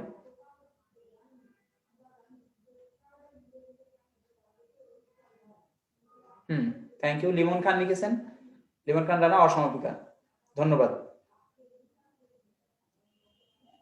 এবার দেখো, এখানে দাগ না দিয়ে কি করতে পারে, এটা নিচে দাগ দিল, তাহলে কি লিখতে হবে? সমাপিকা। এটা নিচে হলে অসমাপিকা, আবার দুইটা নিচে একসাথে হলে যৌগিক ক্রিয়া, কারণ কি দুইটাই ক্রিয়া হয়েছে। ব্যাস। এখন আসো, যদি বলে বইয়ের নিচে দাগ, শুধু বইয়ের নিচে দাগ, তাহলে এখন কি দিবা? বইয়ের নিচে দাগ দিলে কি দিবা? দেখি কারো ব্রেনে কাজ করে কিনা।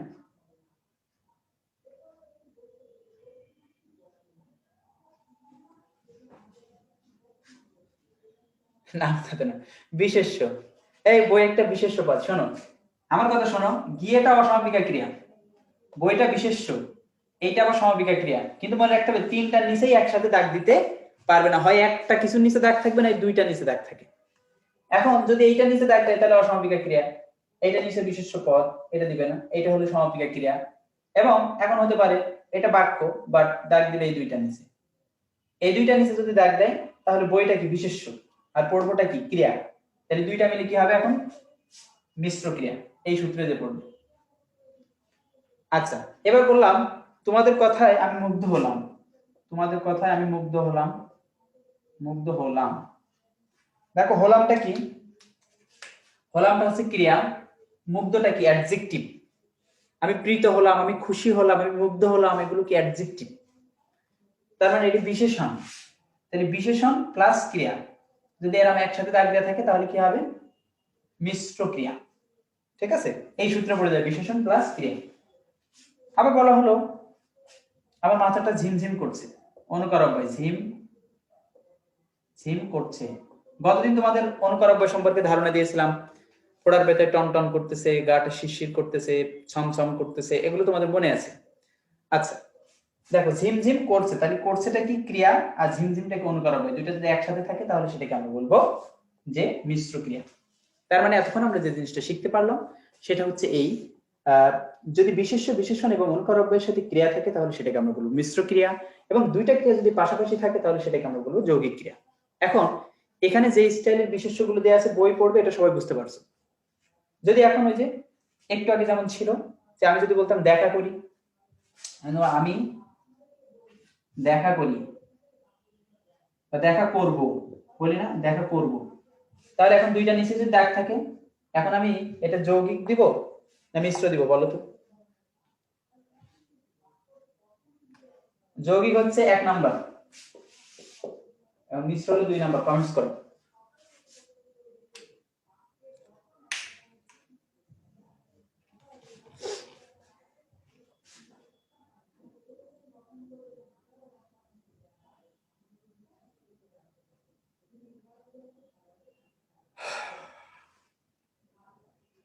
জামি তানভীর দুইজন সঠিক করেছো, রায়না সঠিক দিয়েছো, তারপরে দ্রুত মাহমুদুল হাসান সঠিক, আজ আছে সব ভুল। লাভা ঠিক আছে, বিউভল আলম খান ঠিক আছে। খেয়াল করো, আমি কিন্তু তোমাদের ধরা খাইয়ে দিয়েছি, এখানে করবোটা ক্রিয়া, দেখা তো ক্রিয়া না, দেখা তো ক্রিয়া না, কারণ শেষে আকার যুক্ত হয়েছে। শুরুতে বলেছিলাম আকার অথবা অনযুক্ত হলে সেটা কি হয়ে যায়, ভাববাচক বিশেষ হয়ে যায়, ক্রিয়ার মতো দেখতে কিন্তু ক্রিয়া না। যেমন আমি দেখা, তুমি দেখা, সে দেখা, দেখো পরিবর্তন হতে পারছে না, ক্রিয়ার শর্ত কিন্তু মানতে পারতেছে না, এই জন্য ওইটা এখন কি মূলত বিশেষ্য হয়ে গেছে, ভাববাচক বিশেষ্য। তার মানে ওটা কি হবে, এই যে বিশেষ্য প্লাস ক্রিয়া মিলে মিশ্র ক্রিয়া হবে।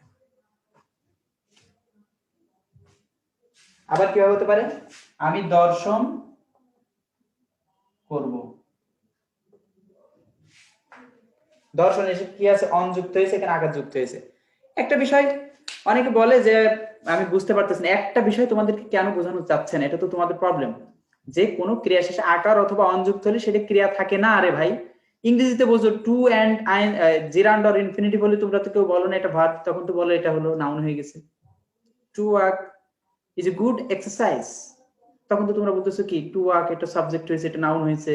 Working is very good exercise in the morning, তখন তো বলতেছো না এটা নাউন হয়েছে কারণ সাবজেক্ট হয়েছে, ওয়ার্কিং ইনফিনিটিভ হয়েছে। এটা কেমনে বোঝো? বারবার বলতেছি যে ইংরেজিতে আইএনজি অর টু থাকলে কি হয়, আইএনজি অর টু থাকলে কি নাউন হয়ে যায়। তাহলে বাংলাতে আকার অথবা অন থাকলে নাউন হবে, এটা তোমরা কেন বুঝবা না? আর কয়বার বলবো বলো?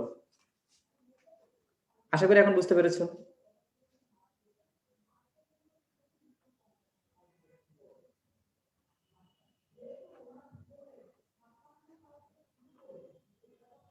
এখন কি মাথায় ঢুকছে? এখন বুঝছো তাই তো, এখন সবাই বুঝছে। বকাঝকা খাইলে এমনিতেই বোঝা যায় বাঙালি তো, বাঙালির কি একটু বকাঝকা না করলে বুঝতে পারে না ওরা। খাঁটি বাঙালিত্বের পরিচয় দিয়েছো। আচ্ছা, আশা করি আর সমস্যা হবে না, ইনশাল্লাহ তোমরা পারবা, এত টেনশনের কিছু নাই। চলো আমরা সামনে যাই। এবার কিছু হালকা মৃদু বেগে একটু বকবকানি শোনো, শেষ হয়ে যাবে কিছুক্ষণের মধ্যেই। আমরা 31 নম্বর পৃষ্ঠায় যদি আসি তাহলে এখানে দেখবো লেখা আছে বাম সাইডে সমাপিকা এবং অসমাপিকা ক্রিয়া। সমাপিকা তো আমরা বুঝি মনের ভাব যদি ঠিক মতো প্রকাশ করা হয় তাহলে সেটা হয়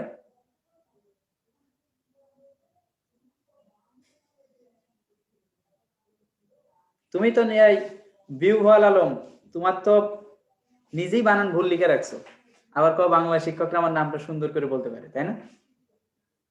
নিজে দিছো কি বিহবল, এটা কোথায় আছে? যাই হোক, আমি মূল টেক্সটে চলে আসি। তোমরা মনে হয় এতক্ষণ 31 নম্বর পৃষ্ঠায় চলে এসেছো। 31 নম্বর পৃষ্ঠায় দিয়ে আছে সমাপিকা এবং অসমাপিকা। সমাপিকা আমরা বুঝি, অসমাপিকা আমরা বুঝি, কিন্তু অসমাপিকায় আমি বলেছিলাম যে ক্রিয়া শেষে এ তে অথবা লে যুক্ত হবে। এজন্য অসমাপিকা ক্রিয়ার গঠন দেখো, তার প্রথম লাইনটা আন্ডারলাইন করো। ধাতুর সঙ্গে এখানে লেখা আছে দেখো, কাল নিরপেক্ষ ইয়া এ ইতে তে ইলে লে। ইয়া ইতে ইলে এই তিনটা হলো সাধু, আর এ তে লে যেটা ব্র্যাকেটের মধ্যে আছে এটা হলো চলিত রীতিতে ব্যবহার হয়।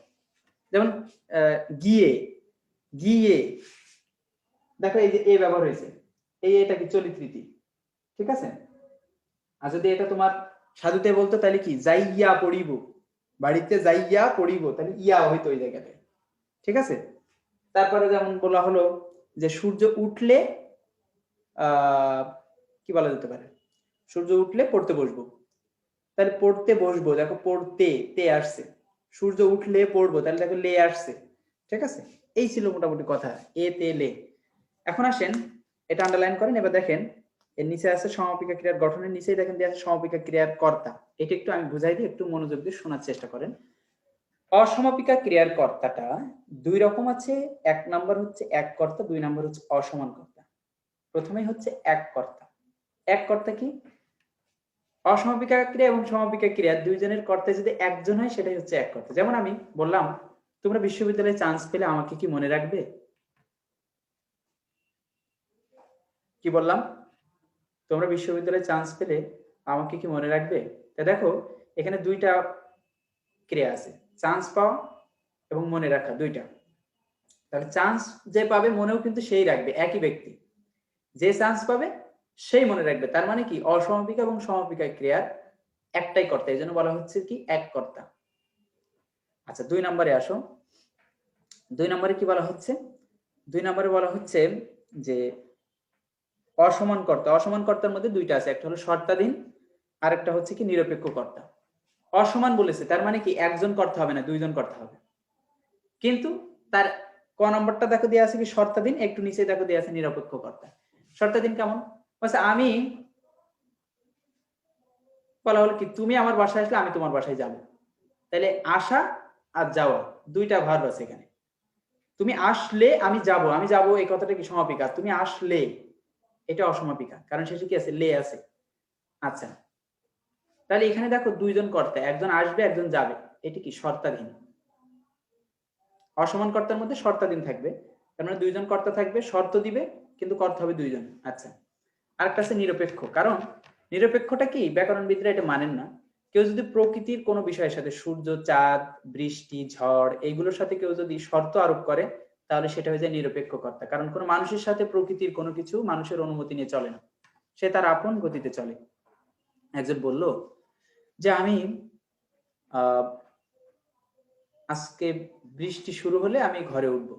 দেখা গেল এই কথা বলার পরে 3 মাস ধরে আর বৃষ্টি আসে না, তার মানে কি 3 মাসে উঠানে বসে থাকবে? মানে এই কথাটা, মানে বৃষ্টির সাথে একটা মানুষের কোনো কি হতে পারে না, একটা শর্ত আরোপ হতে পারে না। একজন বলল যে আমি ঘুম থেকে উঠলে সূর্য উঠবে। তা এখন সে যদি ঘুমের মধ্যে মারা যায়, তাহলে কি সূর্য আর উঠবে না? তার মানে ব্যাপারটা কি, এই জায়গাটা কি ইয়ে হয় না। প্রকৃতির কোনো কিছুর সাথে আমাদের কি শর্ত, আসলে এটা হলো ভিত্তিহীন, এই জন্য এটাকে বলা হচ্ছে নিরপেক্ষ কর্তা। কোনো শর্ত এখানে চলবে না। তোমরা এটা আর একটু পড়লে বুঝতে পারবে। এরপর দেখো 31 নম্বর পৃষ্ঠার ডান সাইডে দেওয়া আছে অসমাপিকা ক্রিয়ার ব্যবহার দেওয়া আছে। এখানে দেখো দেওয়া আছে অনেকগুলো আছে, কোনটা কোন অর্থে এইটা একটু তোমরা খেয়াল রাখবা। যেমন জন্মিলে মরতে হবে, জন্মিলে লে আছে, তার মানে অসমাপিকা। মরতে হবে, এটি কি সমাপিকা। এখন কোনটা কোন অর্থে, এটা হলো দার্শনিক সত্য অর্থে, মানে মানুষ জন্মগ্রহণ করছে, তার মানে তাকে মরতেই হবে, এটা তো সত্য কথা, যুক্তিযুক্ত কথা, চিরন্তন সত্য। বৃষ্টিতে ভিজলে সর্দি হবে, এটি কি কার্যকারিতা, ঠিক আছে। ফল, বৃষ্টিতে ভিজার ফল কি, সর্দি হওয়া বা জ্বর হওয়া। এরকম অনেক কিছু আছে, তোমরা এটা পড়বা। পরের পৃষ্ঠায় আসো, 32 নম্বর পৃষ্ঠায় এসে দেখো দেয়া আছে যৌগিক ক্রিয়া। এটাও অর্থ একটু দেখার চেষ্টা করবা, এটা তোমাদের রিডিং কাজ, এটা তোমরা বোঝো, এটাই হলো তোমাদের কাজ। নিচে দেখো দেয়া আছে বাংলা অনুজ্ঞা।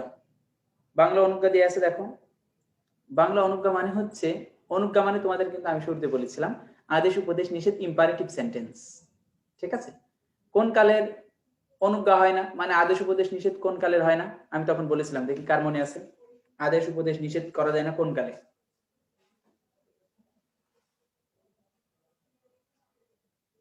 হ্যাঁ, মাহাদি শুরুতে লিখেছে অতীত, বিভল লিখেছে অতীত, জাহাঙ্গীর আলম লিখেছে অতীত, নুরশাদ জাহান, থ্যাংক ইউ, সবাই লিখেছো, লিমন খান, মাহমুদুল হাসান, দেলোয়ার, কাজল,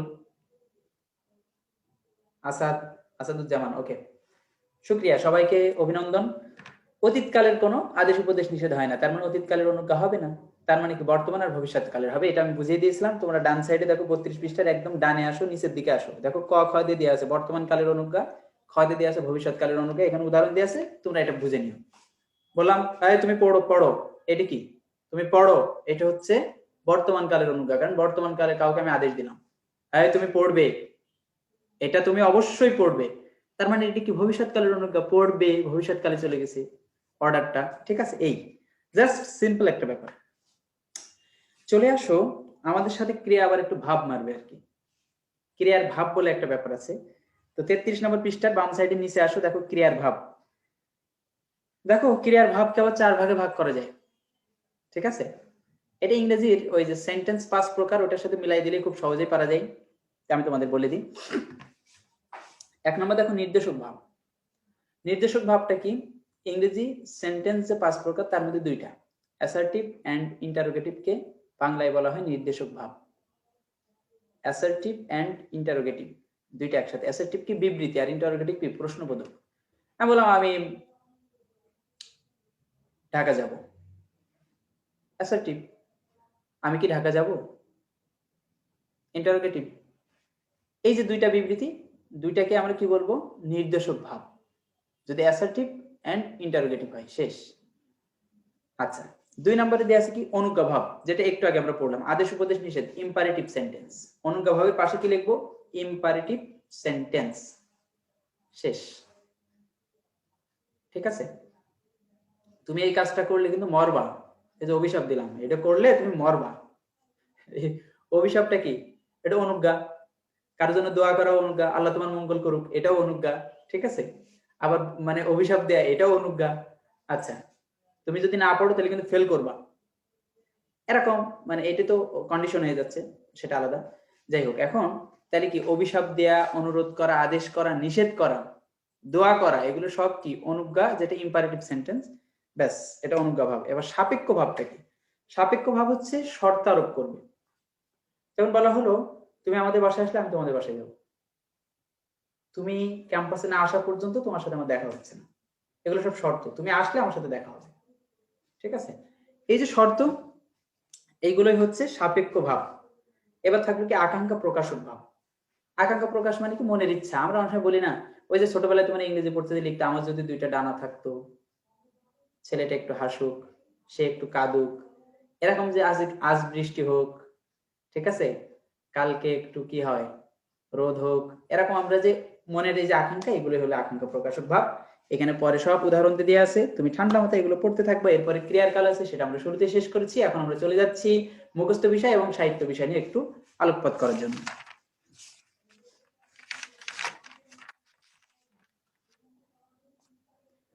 তোমাদের 35 নম্বর পৃষ্ঠে আছে বাক্য সংকোচন সব পড়বা, বাগধারা আছে, এগুলো সব পড়বা।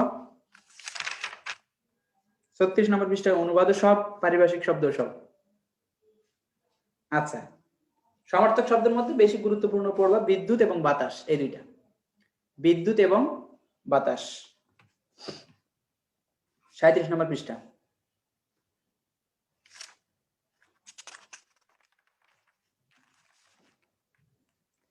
38 নম্বর পৃষ্ঠায় এসে দেখতে পাচ্ছি 52 দিনগুলো বঙ্গবন্ধু শেখ মুজিবুর রহমানের লেখা অসমাপ্ত আত্মজীবনী থেকে 52 দিনগুলো এই স্মৃতিচারণমূলক অংশটি নেওয়া হয়েছে, যেটা ভাষা শহীদের সরি আমাদের ভাষা আন্দোলনের সময়ে এই ঘটনাগুলো বঙ্গবন্ধুর জীবনে ঘটেছিল।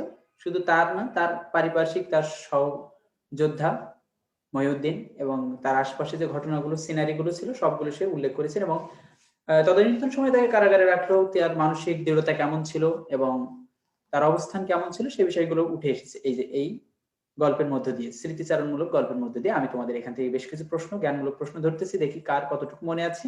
ঝটপট তোমরা কমেন্টস এর মাধ্যমে উত্তর দিবা। যদি তোমরা উত্তর দিতে দেরি করো তাহলে আমি খুব বেশি প্রশ্ন করব না, আলোচনা শেষ করে দেব। প্রথম কথা হচ্ছে, বঙ্গবন্ধু শেখ মুজিবুর রহমান কত মাস পরে তার নিজস্ব কামরায় সে ফেরেন, অর্থাৎ তার ঘরে কত মাস পরে তিনি আসেন?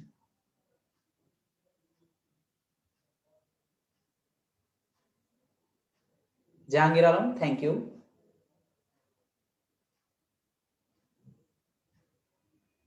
দেলোয়ার, থ্যাঙ্কস। আকাশ মিয়া, থ্যাঙ্কস। তানভীর অর্ধেক সঠিক, অনেকে ভুল বলতেছেন। যারা সঠিক বলতেছেন আমি নাম মেনশন করছি।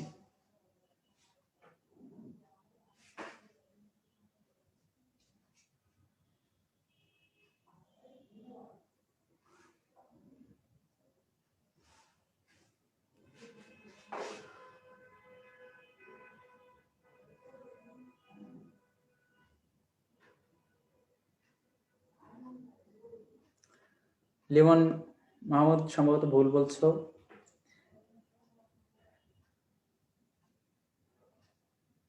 Thank you. অনেকে সঠিক উত্তর দিয়েছেন কি হবে 27-28 মাস পর, তাই তো? হাসো আপু, হাসো আপু, তোমার আব্বুরে একটু আব্বু বলি, কে বলেছিলেন?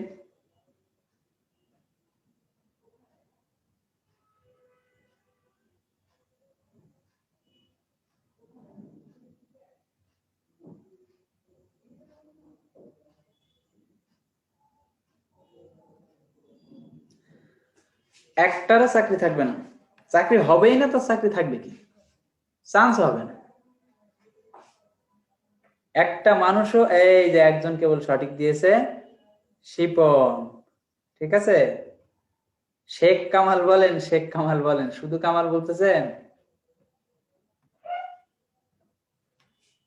আপু কি জানে? এই তো, এবার ঠিক আছে। উল্টা পাল্টা লিখলে খবর আছে কিন্তু।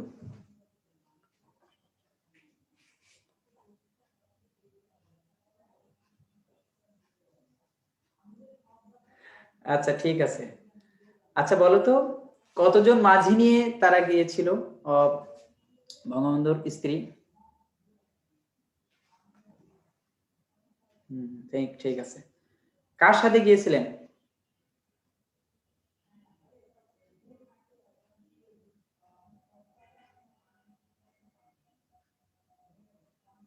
আচ্ছা, শ্বশুর, ওকে। বলতো তাকে কি বলে ডাকতেন বঙ্গবন্ধু?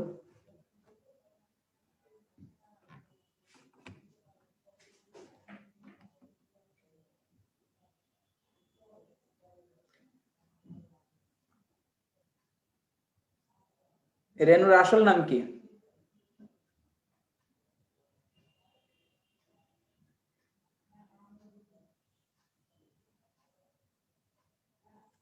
থ্যাংক ইউ, অনেকে অনেক দ্রুত টাইপ করতে পারেন, থ্যাংক ইউ। শেখ ফজিলাতুন্নেসা মুজিব, এত দ্রুত লিখছেন, থ্যাংক ইউ। আচ্ছা, এবার বলেন, তারা যখন ফরিদপুর গেলেন তখন একটা জায়গায় নাস্তা করতেছিলেন, ওই সময় একজন সাইকেল দিয়ে যাচ্ছিল, বঙ্গবন্ধু তাকে ডাকলেন, কি নাম দিয়ে ধরে ডাকছিলেন, কি বলে ডাকছিলেন? Thank you. এই মানুষটা দেখো, আরেকজন মহিউদ্দিন কিন্তু দুইজন, তার সাথে একজন, তার নাম মহি, তার সাথে কখন থেকে পরিচয়?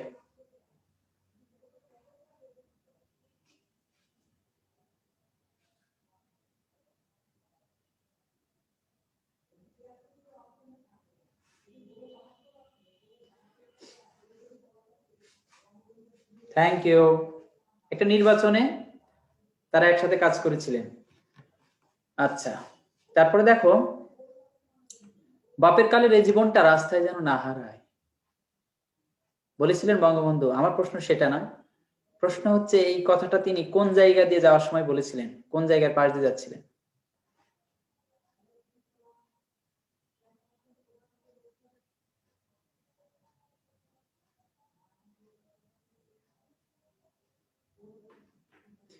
ভিক্টোরিয়া পার্কের পাশ দিয়ে যাচ্ছিলেন। Thank you. যেখানে জগন্নাথ বিশ্ববিদ্যালয়ের সামনেই ভিক্টোরিয়া পার্ক, যেটাকে বাহাদুর শাহ পার্ক নামেও পরিচিত। Thank you. তবে সবাই সঠিক বলতে পারেননি কিন্তু, এই জন্য আমার আফসোস হচ্ছে। আমি আপনাদের অবস্থান দেখছি কি পরিমাণ পড়াশোনা। মানুষের যখন পতন আসে তখন পদে পদে ভুল করতে থাকে। যেমন এটার ব্যাখ্যা চাইতে পারে, আবার বলতে পারে এটা কে বলেছেন, কাকে উদ্দেশ্য করে বলেছেন, এখানে অনেক কথা আসলে। এই তারপর তারা বেশ কিছু সমস্যায় ভুগতেছিলেন, এক একজনের এক একটা সমস্যা ছিল, কোন সময় নারায়ণগঞ্জ থেকে নিল, কোন সময় আপনার ওখানে পৌঁছালো, কতদিন সে অনশন করলো, কে এসে তার অনশন ভাঙাইতে চাইলো, কি দিয়ে অনশন ভাঙলো, এরকম নানা প্রশ্ন কিন্তু হতে পারে। এই জন্য আপনারা এটা খুব ভালো করে পড়বেন, ঠিক আছে? আবার কার কোন অফিসারের বাসা কোন দেশে ছিল, কার সাথে তার সম্পর্ক ভালো ছিল, কে তাকে ভালোবাসতো, এবং অনেক কথা এখান থেকে হতে পারে। তো আপনারা একটু ভালো মতো এটা পড়বেন। আহ কারণ হচ্ছে কি, কারণ হচ্ছে কি যে গত কয়েক বছর এখান থেকে প্রশ্ন আসতেছে, বঙ্গবন্ধু থেকে প্রশ্ন আসাটাই স্বাভাবিক। আমাদের দেশের সাথে তার নামটা প্রাসঙ্গিক, এবং বর্তমান সময়ে তার আওয়ামী লীগ সরকার ক্ষমতায়, সব মিলিয়ে এটাকে প্রাধান্য দিবে। তো সব মিলিয়ে আপনারা এই জায়গাটা একটু বেশি ভালো করে দেখবেন। আর এরপর দেখেন, শামসুর রহমানের লেখা আছে ফেব্রুয়ারি 1969। আমরা জানি এখানে ভাষা শহীদদের অনেকের নাম মেনশন করা হয়েছে, কিন্তু এটা গণ অভ্যুত্থান 1969 সনের গণ অভ্যুত্থানকে কেন্দ্র করে লিখেছেন। কিন্তু তিনি চেয়েছেন যে সেই ভাষা আন্দোলনের আহ যে প্রতিষ্ঠিত যে সফল আন্দোলন, সেটার উপমা এখানে পেশ করেছেন ফেব্রুয়ারি 1969 সনে। তো এই জায়গাটায় এই চিন্তাটা মাথায় রেখে এটা পড়বা। এখানে অনেকগুলো কথা বলা হয়েছে ফেব্রুয়ারি 1969 সালে, যেমন তুলনা দিয়েছে আর কি, যে আমাদের চেতনার রং, তারপরে এখানে অনেক কথা দেয়া আছে, যে তোমার কৃষ্ণচূড়া, তারপরে আমাদের বর্ণমালাকে কিসের সাথে তুলনা করছে, এরকম অনেকগুলো কথা। এই কথাগুলো তোমরা প্রত্যেকটা একটু ব্যাখ্যা সহ পড়ার চেষ্টা করবা, ঠিক আছে? তো আজকে অনেক সময় চলে গেছে, নামাজও পড়তে হবে, আজকের মতো শেষ করব। তো তোমরা আগামী দিন প্রকৃতি প্রত্যয় ধাতু অনেক বিষয় নিয়ে আলোচনা হবে, এই জন্য তোমরা আগামী দিন আগে থেকে একটু দেখার চেষ্টা করবো। আমাদের ফোকাসের পেজে কিন্তু প্রকৃতি প্রত্যয়ের ক্লাসটা আছে, দেখলে হয়তো হবে কি তোমার জন্য সহজ হবে ইনশাল্লাহ, আর আমরা আরো ডিটেলস আলোচনা করতে পারবো। আর দোয়া করে যেন আগামী দিন ক্লাসটা নিতে পারি। যেমন আমি কিন্তু গতকাল ক্লাস নেইনি, ছিলাম কক্সবাজার, আজকে এসে তোমাদেরটা নিতে পারলাম, এটা আল্লাহ শুক্রিয়া। যাই হোক, দেখা হবে ইনশাল্লাহ, আরো কথা হবে, ঠিক আছে? আর তোমাদের যে কোনো সমস্যা তোমরা মার্ক করে রাখো। দেখা যাবে যে 10 নম্বর লেকচারের দিন আমাদের খুব একটা কাজ থাকবে না, চাপটা কম। 10 নম্বর লেকচারের দিন আমি কিন্তু অনেক সমস্যা, যে কোনো লেকচারের সমস্যা নিয়ে আশা ব্যক্ত করতেছি, ফলে এটা একটু খেয়াল করবা, ঠিক আছে? এটা খুব ভালো মতো খেয়াল রেখো। প্রত্যেকটা সমস্যা আমি জানি আজকে তোমাদের 7 নম্বর লেকচারে কয়েকটা সমস্যা থাকতে পারতো। এগুলো মূলত ঢং করে কথা বললে এগুলো হয়, ঠিক আছে? তো সেইগুলোর সব বিষয় নিয়ে আমি মূলত দেখি 10 নম্বর লেকচার ইনশাল্লাহ আমাদের গোছালো। তোমরাও কিছু প্রশ্ন করবে, আমি নিজের থেকেও অনেকগুলো বিষয় নিয়ে কথা বলার ইচ্ছা রাখি। বাকিটা আল্লাহর ইচ্ছা। দোয়া করো, নামাজের সময় বেশ দূর গড়িয়েছে। আল্লাহ হাফেজ। আসসালামু আলাইকুম রহমতুল্লাহ।